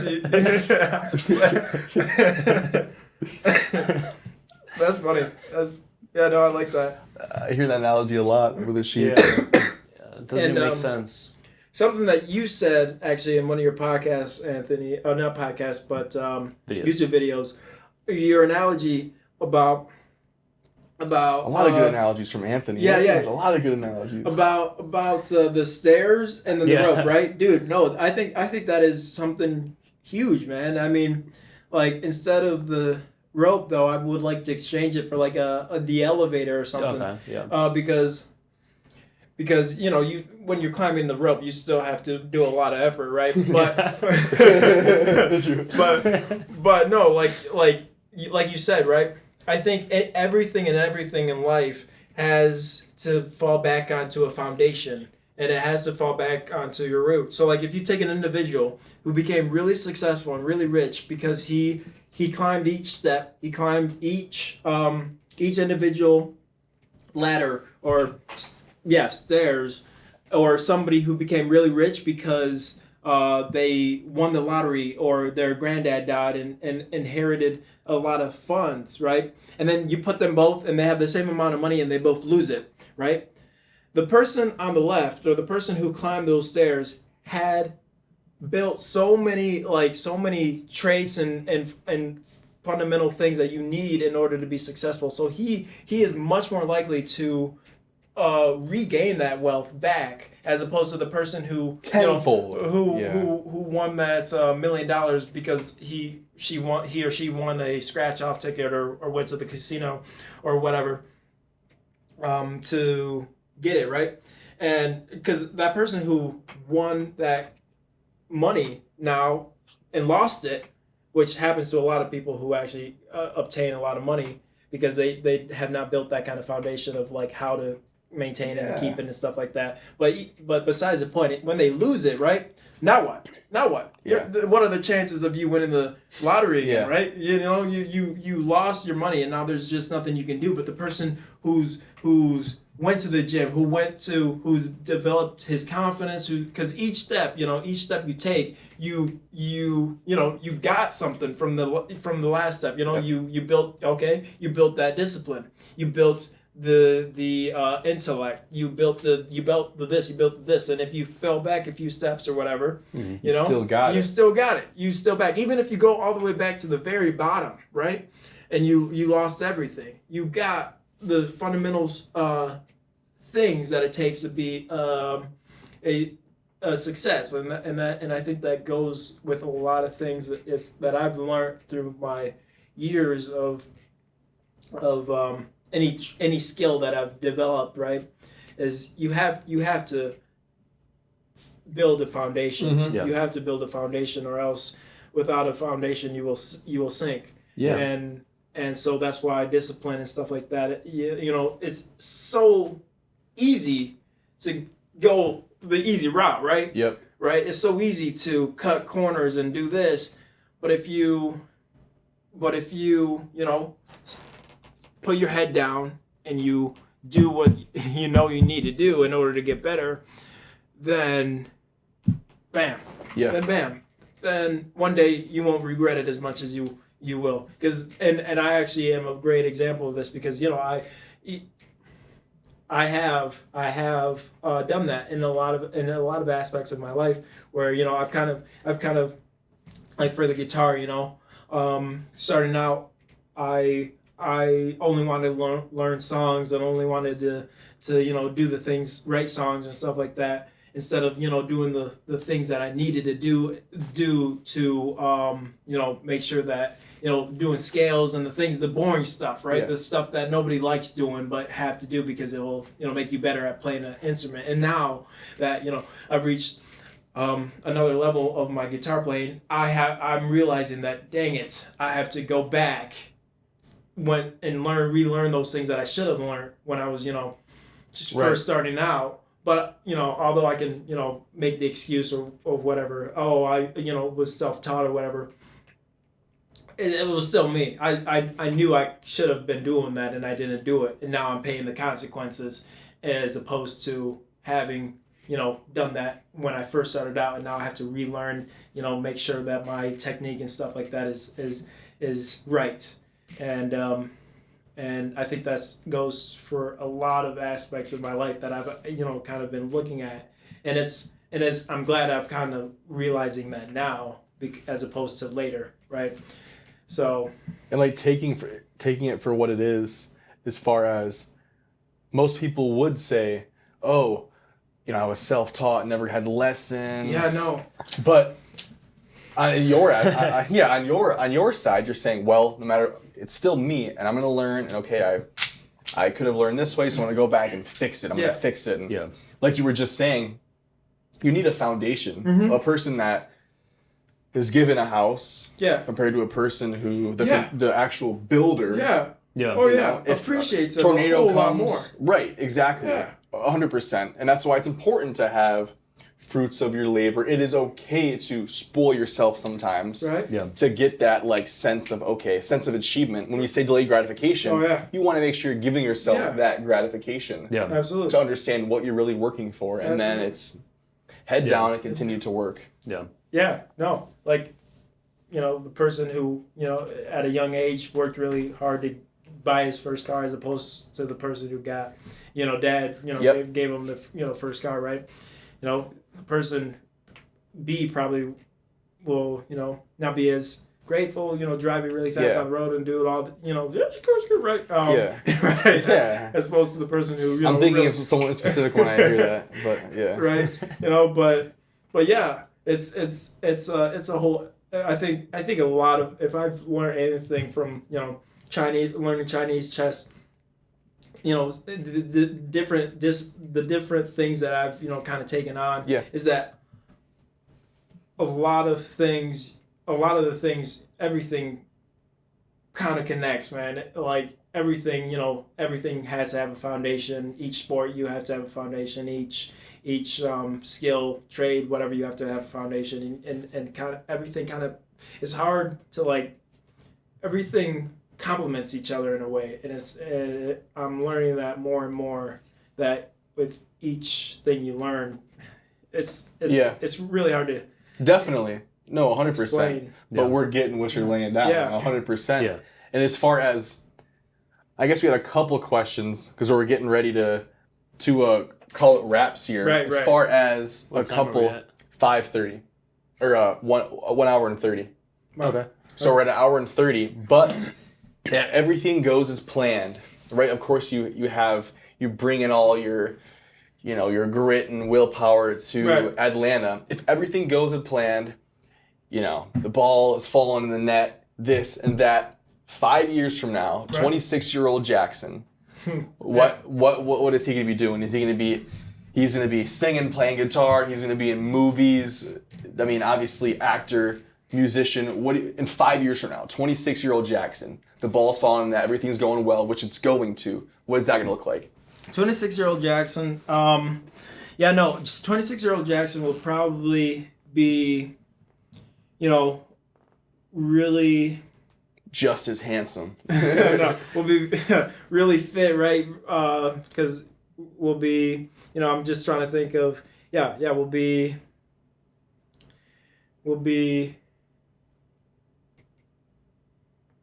It's hard to say. Yeah, it's hard to say. If you ask me the same question, I don't probably know what I would say, to be honest with you. I have the things of what I would like to say, right? But for me, it's kind of okay. As far as traits, being noble, a leader, being obviously charismatic, good looking. Well, you're going to be good looking because you're not going to change. You'll look even better 5 years from now. Apparently the most desired age for women as far as attraction. In my head, I was thinking, man, probably 20 to 30. Women are most attracted to men from ages 28 to 38 years old. Wow. So, isn't that weird? And then it's kind of opposite for men are attracted to women. Always. whether they're 20 years old or 40, their desired attraction is going to be 18 to 25. I know. It has been for thousands of years. Kings have these princesses or people that are in their teens, a younger, I don't know where I'm going with this. Leonardo DiCaprio, right? That's Leonardo has the 19-year-old. Yeah, right. There's an actor that always break up right when the girl turns 25 or 30 or something. Is that him?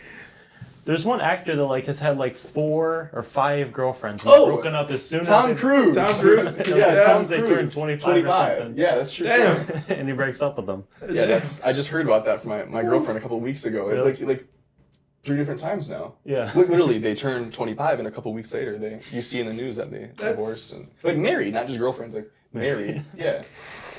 But. That's rough. Yeah, it definitely is.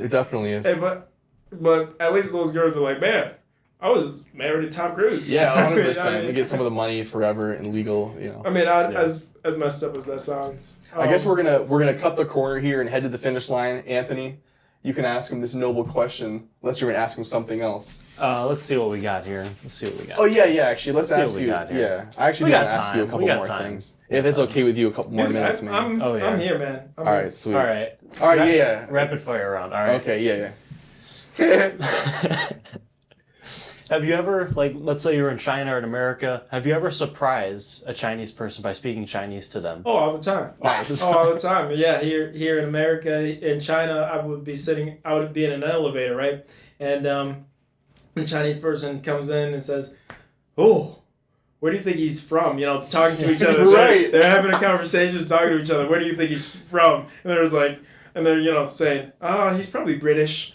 No, he's American. No, he's definitely African." Right? You know, and I'm like, I'm American. Oh, right? Yeah. It's kind of, and they're speaking Chinese, and I say, "What's your Megoran?" Right? And they're just like, "Whoa, 你会说中文?" All right. You speak Chinese, well, right? So it's that's always a funny. I bet it would be. I've seen YouTube videos where the white guy or girl goes in there and they do like getting the nails done, and the Chinese are talking like back and forth about the person. And he's like, he lets them talk for a minute, like for 10, 20 minutes, and they keep talking about him. And they hit them with a boom, like I speak Chinese. And then they look at each other like, But the thing about Chinese people is like they're such, you know, curious people, and it's like for them, you know. Anyway, sorry, I don't want to. No, you're good. You're all good. I'm gonna bring up the next question. Have you ever been with a Chinese girl? Have I ever been with a Chinese girl? No, I've not. You never have. No, I've not. You never have. Do you think it's something that you would like go to China in the future and just like riz up a Chinese chick? Ni hao or Ni hao. Is that Japanese or is that Chinese? No, that's Chinese. Oh, okay. And ni hao, right? You know, just go to China to raise up a Chinese chick. Maybe. I mean, yeah. I've thought about it, right? Or is that not your taste? No, I mean, Or you're up for... Dude, I like... Pussy's pussy. No. I'm just kidding. I like... I forgot how Chris Tucker said it. Anyway, I like all types of personality. I like all types of cuisine, right? Yeah. So. Would you say do you have a BBC? Would I say I have a BBC? No. Ever experienced discrimination in China? Yeah. Oh yeah, all the time.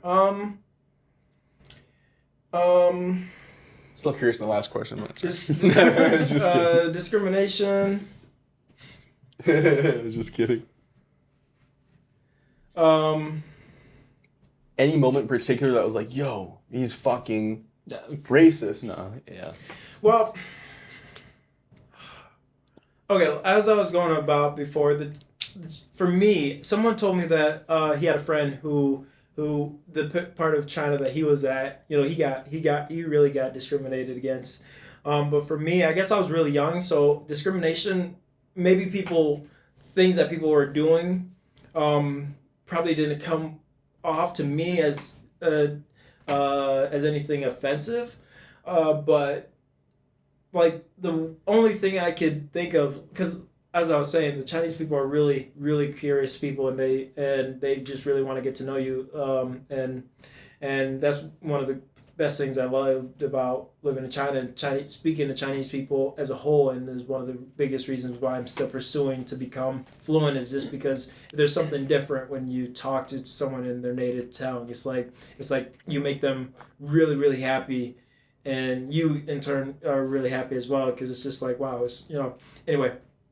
But the only thing, was it even a I mean, I walked into a Chinese shop, right? And this Chinese lady came up to me, old sweet Chinese lady, pulled my skin and asked me if it was real, and then pulled my hair and asked me if it was real, right? But like, you know, and all I could think of was, no, I bought it off the Taobao, which is like Amazon in China, a huge billion-dollar business. But no, I mean, from what I can remember, I'm sure, but I was really young to the point where, and naive kind of to the point where I didn't really have the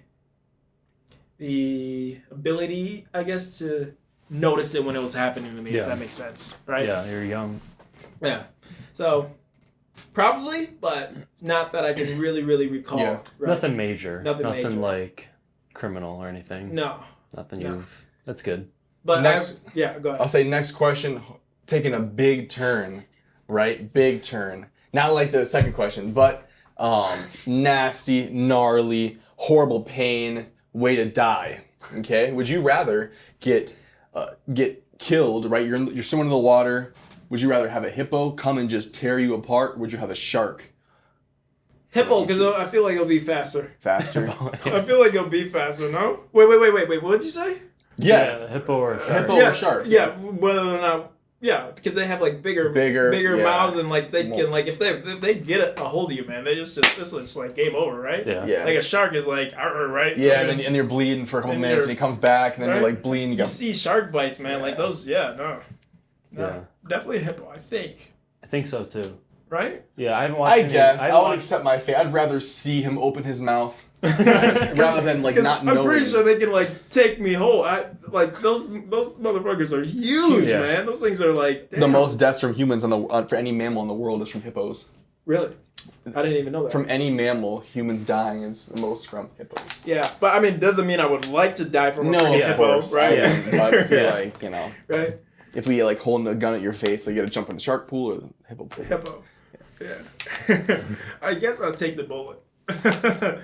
Oh, this is going to be more of a serious question, but we wanted to ask you in the middle, how old were you when you got adopted?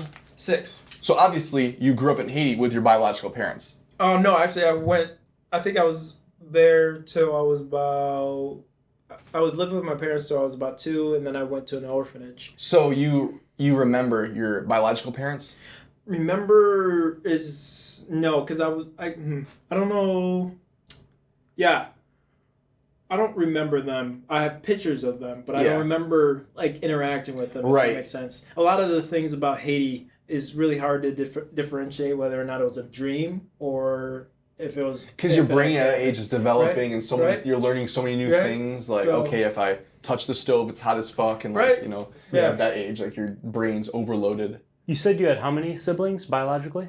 That you know? Do you know? You said a large family. Yeah, I think I had about 9 plus because I was sent pictures of my family, and there was just like many little heads in this family, and I can just remember, like I said, don't know if it's a dream or whatever, just being around a lot of children, but yeah, so I don't know the exact number or anything. Yeah, you said your sister also was adopted, made it out of Haiti. No, so... You said you had a sister that... Yeah, so she actually lives somewhere in North Carolina. This is your biological? It is my biological, but I have another sister who is adopted, but she was adopted from Guatemala. Oh. But you have one biological sister that was adopted as well from Haiti? But she's not she's my sister, biological sister, right? And she's in North Carolina, you're saying? But she's in North Carolina with her adoptive parents. Yeah. Okay. Do you ever plan on meeting her? Yeah, right. We were planning on meeting, this summer, and it's just been difficult. Now you're going to be closer now. Yeah, so yeah, I would definitely like to meet her. We kind of Skyped for a little bit one time, and it was just really strange. It was like, I know you, but I don't know you. You know, it's like one of those kind of. Of course, all situations are different. I won't ever experience that, but I bet that's like a different kind of feeling. Like, I don't know. As far as the feelings you'll have, like a little bit of nerve, is your sister. So it'd be like, hey, how you doing? Like, I don't know what that would be like. Maybe neither do you. As far as you Skype them.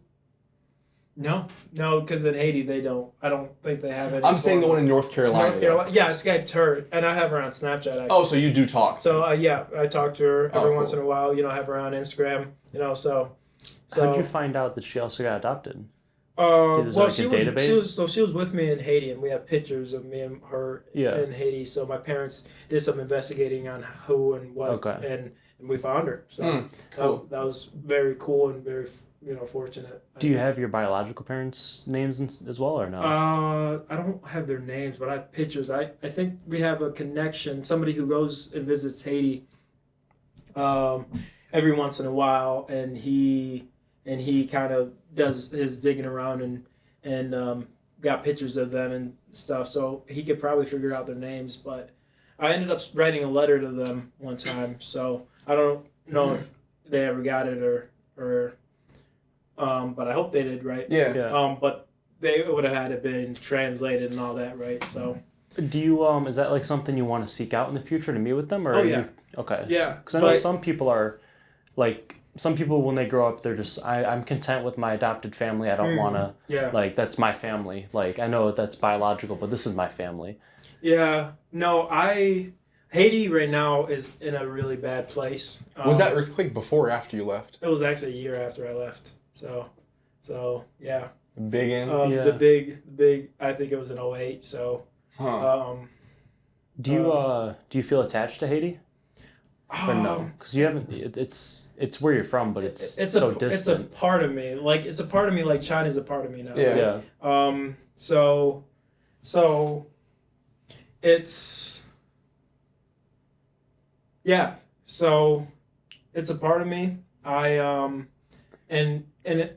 you know, I classify myself.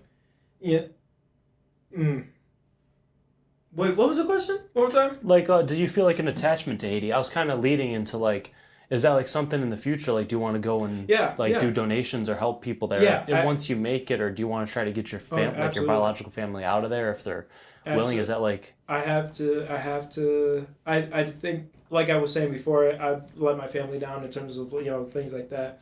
I think it's something I have to. Try to do eventually. And we were trying to make plans of going there, but Haiti is just not a place to really travel to right now. Because if you, I'm not sure if you guys know, but Haiti is just government and everything is just really, really corrupt. And a lot of people who travel to Haiti sometimes never come back. It's just a mess. Yeah. Yeah. What are they? Is Haitian a language? What do you? Haitian. Creole. you said Haitian. I was like, no, it's Creole. Yeah. It's Creole.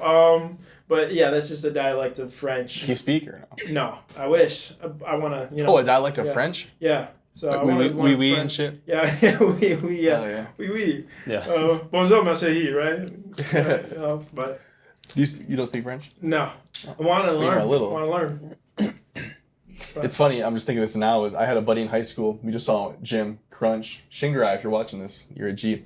Shingarai, he's this jacked kid, he does the calisthenics. Yeah. He's adopted from Zimbabwe, and he had 14 brothers and sisters, and his dad actually died from a lion attack defending his family. Like, I don't know if that's some myth, but that's like he told everybody that, so...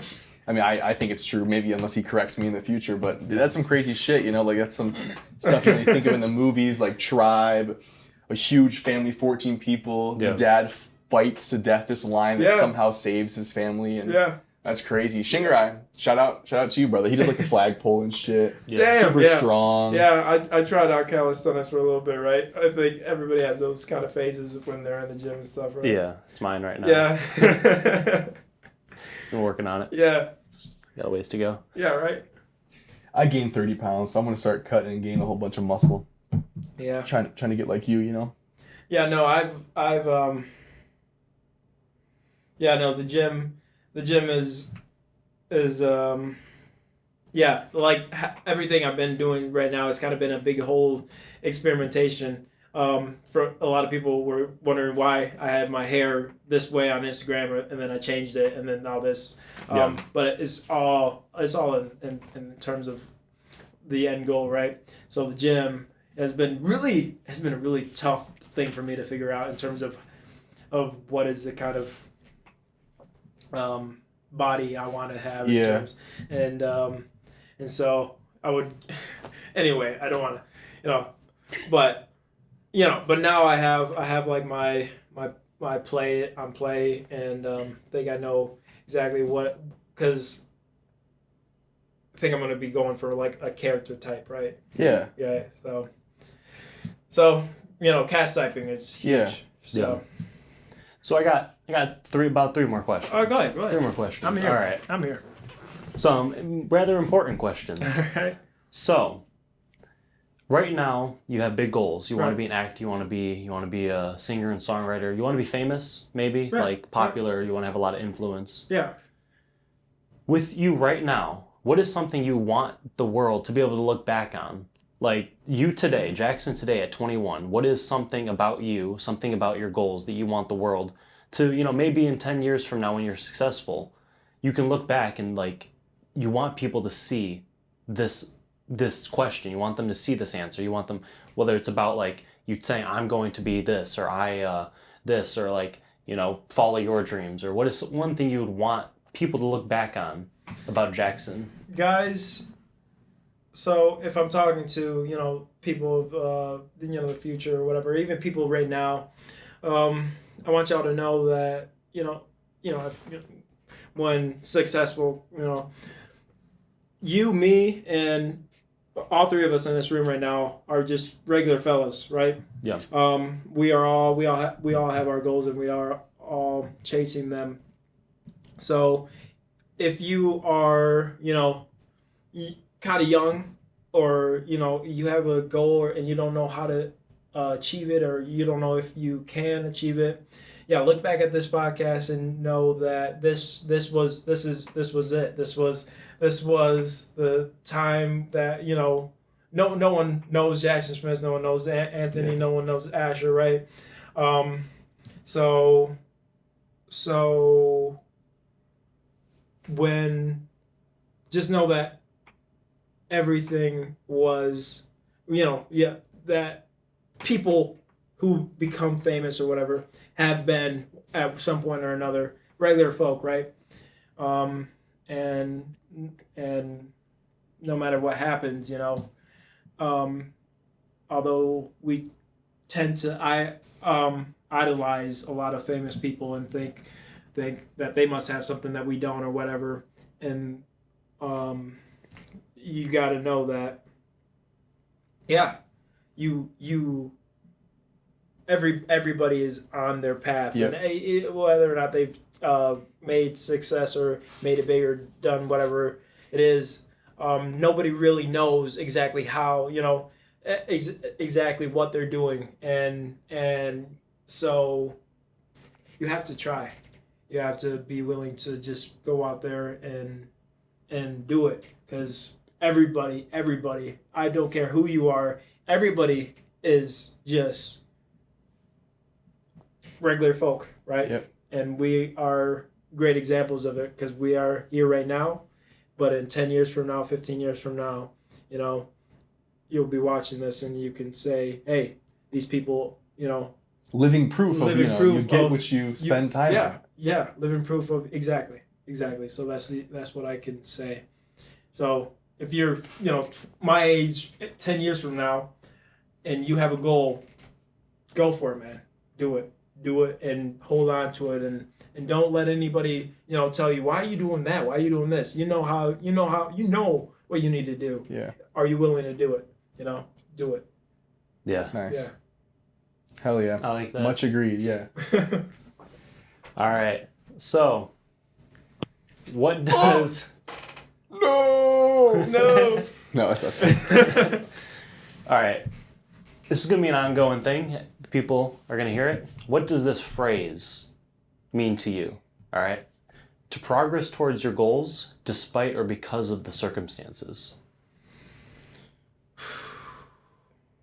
Huh. Yeah, no, that one's interesting. I like that.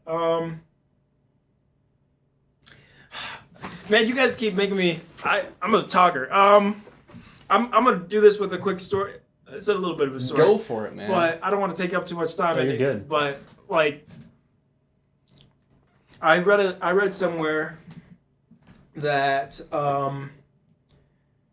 that about 20 to, I don't know what the exact number is, but I think it's somewhere in the 20 to 60% range. That 20 to 60% of the self-made millionaire is dyslexic, right? And this idea kind of blew my mind for a little bit. because I was like, oh man, there's got to be a reason for that. Why are a lot of people who are dyslexic,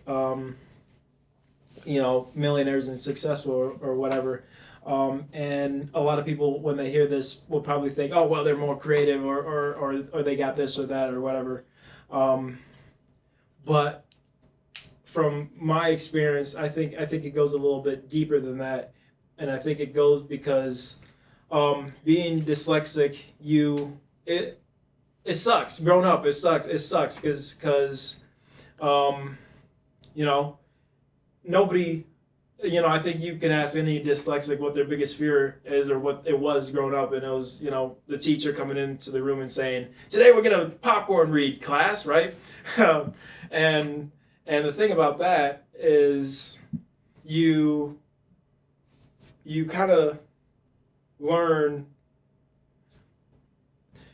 you kind of grow up and, okay, I'm trying to make sure that this is kind of, so to cut it short, is I think the reason being is a lot of dyslexics grow up with a little bit of a disadvantage and so they have a lot of things to prove, right? And so I think it comes back to your work ethic. It comes back to being able to do a lot of work. And I'm just gonna go back to like an example. In China, this girl named Sobi, I would ask her how much time do you? Man, this is quite a bit of a story. So let us hear it, man. No, I mean, you're good, man. Yeah. I read another book called, or was listening to another book about outliers, and it talked about it's the name of the book is called Outliers, and it said a very famous Chinese quote that said that a man who's willing to wake up 365 days out of the year never fails to make their family rich. And that quote is really cool because it also talks about the work ethic of Asian people, right? I got to experience that firsthand. I grew up around a lot of people who prioritized their education before anything else. I remember growing up, like in the 5th grade, my friends and I, we were Americans, right? We were talking about what we're gonna do after school and stuff like that, and the Korean people overheard us and they're like, "You guys hang out with each other after school?" Like they were mind blown that we went and played and watched TV after school instead of studying, because we're like, "Well, yeah, you guys don't." And like they all looked at each other like, "No, we go home and we do homework until we go to bed. That's just normal. That's like life." Right? Yeah. And a few years down the road, I asked this girl. I was talking to this girl who was really, really, really smart consistently throughout the years, and I was like, "Man, you are really, really intelligent and stuff like that." And I was like, "How do you get all these good grades or whatever?" And she would go back and she told me that she was up. She only gets like 4 hours of sleep at night. Crazy. Because she would go home after school, and she would get all the homework done that was assigned in school, and then after she ate dinner, she would stay up for hours studying. And a big thing about math, right? A lot of people say, "I'm really bad at math," but it's not really that you're bad at math. It's more or less that you're not willing to put in more time and effort to do it. So in terms of doing things besides your circumstances, despite your circumstances, progress despite your circumstances. Like I was going back in terms of, I think being at a disadvantage or whatever helps a lot of dyslexics or a lot of people, because if you actually look at it in terms of like, talent beats, work beats talent every time, right? It's that quote, like that quote I told you. Yeah, the quote that you said, right? Yeah, it's actually an Andrew Tate quote. It's hard work beats talent when talent doesn't work hard. Exactly. So precisely. So that quote right there is a great example. So like people who are at a disadvantage, and this actually goes back to a lot of things that we've covered on this podcast. The structure, right? That, you know, you can see this in all fields, all walks of life, you know, like the fat kid in high school who out of high school became, you know, really, really jacked and really, really, because, you know, he was this way for so long. And then, you know, and as opposed to the person who was really always really pretty or whatever. They never had to work for anything. They never really had to work for anything. And now you find them out of high school 10, 13 years, 15 years later, and they're just a bum. And this guy who was a bum is now really, really successful or whatever because, you know, people who are, you know, given things kind of get really lazy, right? So a lot of people who are, you know, given that kind of smarts or whatever become really lazy. And sometimes, right, not all the time, obviously there are a lot of people who are really smart and continue being smart. Outliers, right? But a lot of the time, you know, you see it in Big Brother, Little Brother. It's a dynamic where the, you know, person who's you know, feels like they're at a disadvantage or has something to look up to, you know, something to strive for to become better than, right? So I don't care what you're kind of facing in life, right? I mean, life will hit you however life is going to hit you, but your only responsibility is to react. Yep. And how you choose to react, whether or not you get, you know, into an accident or you do this or that, you have to keep going. Yep. You have to keep going. You have to want to be as strong and as whatever you're trying to do. You have to, man, it's hard to say. It's like you have to want it, man. Yeah. Like going back to everything we've kind of talked about in this podcast is hard work, you know, hard work and being able to and wanting to do the things despite whatever comes your way. Like I was telling my grandpa today, I'm terrified to go to Georgia. But I can't be worried about death. I can't be worried about those kind of things as long as I'm not, you know,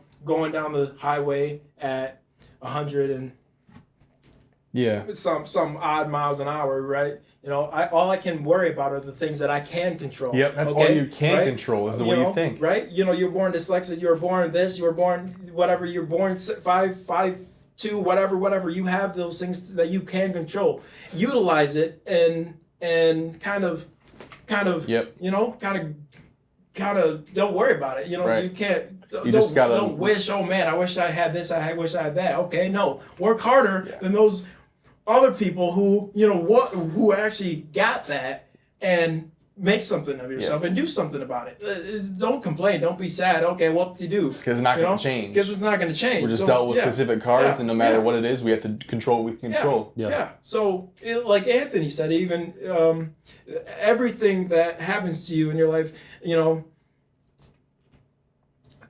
besides the obviously the other things that you just generally cannot control, everything else, all the decisions that you make are within your control. Yep. So I don't care how tall you are. I don't care what you look like. I don't care what kind of disadvantage you have. Persist, and find what works for you, and find the kind of person that you want to be. It's as simple and as it's as simple as that. I guess is the same things that you disadvantaged people, the same thing as they overcome those are going to help them all throughout their walks of life. The same thing, that's why you're saying people with like, who never had to work for anything, who's already pretty, who was this, who got the car, they never experienced the come up on that. So it's a lot easier when things go shitty, they can't come back from that. When someone who's has that knowledge and has that persistence and has the mindset of overcoming whatever is in their way, no matter what happens, they can still control the way they think. Yeah. Right. Yeah, that's all we can control as men. That's all we can control as anybody. That's all we can do. You can't control if family gets into a car accident and dies. No. You can't control anything. The only thing that you could actually control is your mind. That's it. Yeah. And if your heart stops right now. You can't even control that. Yeah. So if you're breathing, it's fortunate. It's blessed. That's why you wake up. We say in our podcast, today's a good day. Today's a great day to have a good day. Today's a great day, man. You woke up, your family woke up. I mean, not every day someone can say that their sibling woke up or their kid woke up. Or So if yours did, there's going to be a day where they don't. Yeah. So enjoy today. If you wake up, your family wakes up, today's a good day to have a great day. Yeah. Yeah. No. As long as I have blood pumping through these veins and these muscles are through those vascular veins. Right. The BBC.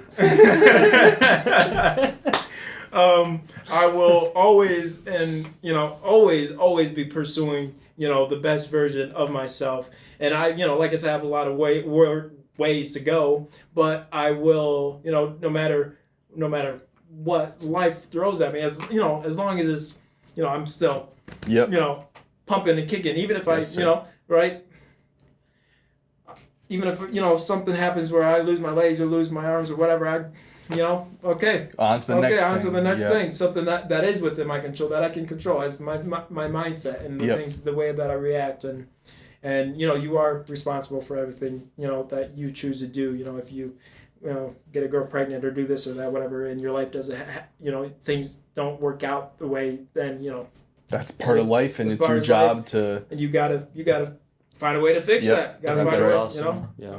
I mean, there was a thing about David Goggins about when he was running, his knees were getting so bad, and the doctor told him, I don't think you're ever going to be able to run again. Yeah.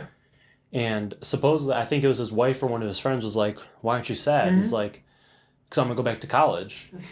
If this ain't working, this is working. Dude, yeah. Okay. While you're busy worrying about situation, I'm already on. I'm already right. And that's why, because a lot of people, you got to think about it. There's a lot of people that work with us even, who are 40, 50 years old, and they were once young. And they had dreams and passions and of their own, but yet they're living they're still working at Aldi Warehouse or whatever, and not really doing anything, right? Yeah. And everybody was young once, because I've even had people say to me, "Oh, you're young. You're still in that phase where you think you can do anything and everything, right?"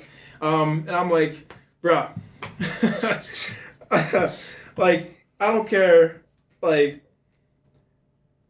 think I can do anything and everything at any age, right? I think you have I think I'm not anything and everything, but I'm just saying, I think I have the ability to change my circumstances no matter what age, no matter, a lot of people think, oh no, I'm stuck. I need to have this kind of income. I need to, they get so comfortable. Again, things that we go back from, that we've talked about within this podcast is stay humble and keep working. It's just keep going, man. No matter what, just keep going. People are staying stagnant. It's dude, whether I have one arm or two, I'm gonna keep working. I'm gonna fucking pass you. Going. If you're gonna stay still, whether I'm not walking at all, I'm gonna pass you. Yeah. And then you'll be at a disadvantage, and then you still do those great things. Then you're gonna have to work harder, right? Right, obviously. That's right. And that's why a lot of people who make it to the Olympics, even though they're have one leg, one arm, or what, obviously because they have the Special Olympics and stuff like that, and that's that's the card you were dealt or whatever. Yep. I mean, obviously the decisions you made or whatever, but or even if you were born that way, however happens, you. You could be at home and collecting your disability check, doing nothing. Right. Yeah, and you could using that and go on Saturday to the casino. Yeah, and you can be pout. You can pout, and you can think, I have the right to pout because this and that happened to me. I have the right to be sad and be pissed. I get to be mad. I get to We have someone at work who said that to me. I was like, no. You just don't understand. You just don't understand. You can't understand. You're too young. You're too naive. Nothing's happened to you. Okay, yeah. And things will happen to us, boys, right? I know that. Life is not. It's gonna give me a right punch, right? Well, we're gonna be the ones to power through. Yeah, we're gonna be the ones that fucking. Exactly. Because we have the means to dodge it. We can see that punch coming and you know maybe dodge it. And if it hits, if it lands, okay, well be it. Yeah. Okay. Just because you didn't. Just because you didn't. Right. Because you know, right? You don't want me to. Yeah. Exactly. That's what most people do. They don't succeed, so they try to put somebody else down. Exactly, and that's what we preach. What we do. That's what we preach. What we do. You know, you control what you can control, but you can control a lot more than you think. Yeah. Oh yeah. And even if it's just your mind, most people don't think they control anything. Like, well, this happened. I'll just give up. I know, dude. That's not. It's completely. That's what we push, what we do on Thryve. And that's why we want to have people like you, people who are going to be big, successful go-getters and that believe in themselves and who bet on themselves. People who are motivated. People, not motivated, disciplined. Disciplined. Right? Yeah. They have that mindset. Right. And that's what we're trying to spread. It's hard to find people like you. Because, you know, I look around, I search around, but you guys are like really hard to find. Like people who can, like I can sit and have an intellectual, intelligent conversation that's not about, you know, girls or this or that or talking about money, right? Yeah. I mean, you know, we can talk about those kind of things, you know, but I can throw these kind of concepts at you, you know, these quotes, and you guys can accept them and add to it and stuff like that. One of the biggest mistakes that men don't do, like we were saying, is not keep a brotherhood of like-minded people. Yeah. It's so important. That's why when we're going to touch base a year from now, 2 years from now, and all the time, every month or every couple of weeks. Well, I'm just saying podcast-wise, we're gonna be in touch with you, of course. Right. But I'm saying like podcast-wise, we're gonna see the growth and see that our mindsets now are going to carry over to why we're going to be very successful, why we're going to have whatever the fuck we want, go wherever we want to go, whenever we want to. Yeah. And travel and help. And help people. And help a lot of people and inspire people to, you know, get off there. Because, you know, we're going to do the things that nobody else thinks they can do because we're doing the things that nobody else wants to do. Nobody wants to do it. Yeah. Like I say, it's really hard to find people like you guys. I'm telling you. Like, and I look. So when I do find people like that, you know, you gotta find them, and you know, gotta keep them close. Grow together, hold each other accountable, grow together. Yeah. So. That's why we'll be checking in on you, making sure things are grooving down there. It was an absolute pleasure to have you on, brother. Like I said, no, man. Different scenario. It's our first podcast. Episode 1, guys. Yep. Mr. Jackson Schmitz. Thank you guys for having me. Like I say, it's it means a lot to me, actually, you know, that you guys consider me, you know, someone that you want to have on this podcast. So, yeah. Of course, man. We're looking forward to it. Hollywood's looking forward to it. Yeah. Big things in the future. Yeah. Jackson fucking Schmitz, actor, musician. First person on. Yeah. First of many. You're going to be on again. And we're going to have plenty more podcasts. But I think this was one of the best people we could have to start. Definitely. It was a fucking pleasure to have you. It was a pleasure to have you guys hopefully watching. Yep, we're looking in the camera now. My fingers. But I guess I'm not sure how we should end this video. But we'll dap up. We'll do a little dap up, and that's how it'll end. Yes, sir. Yeah, all right. Yes, sir, man. Nice.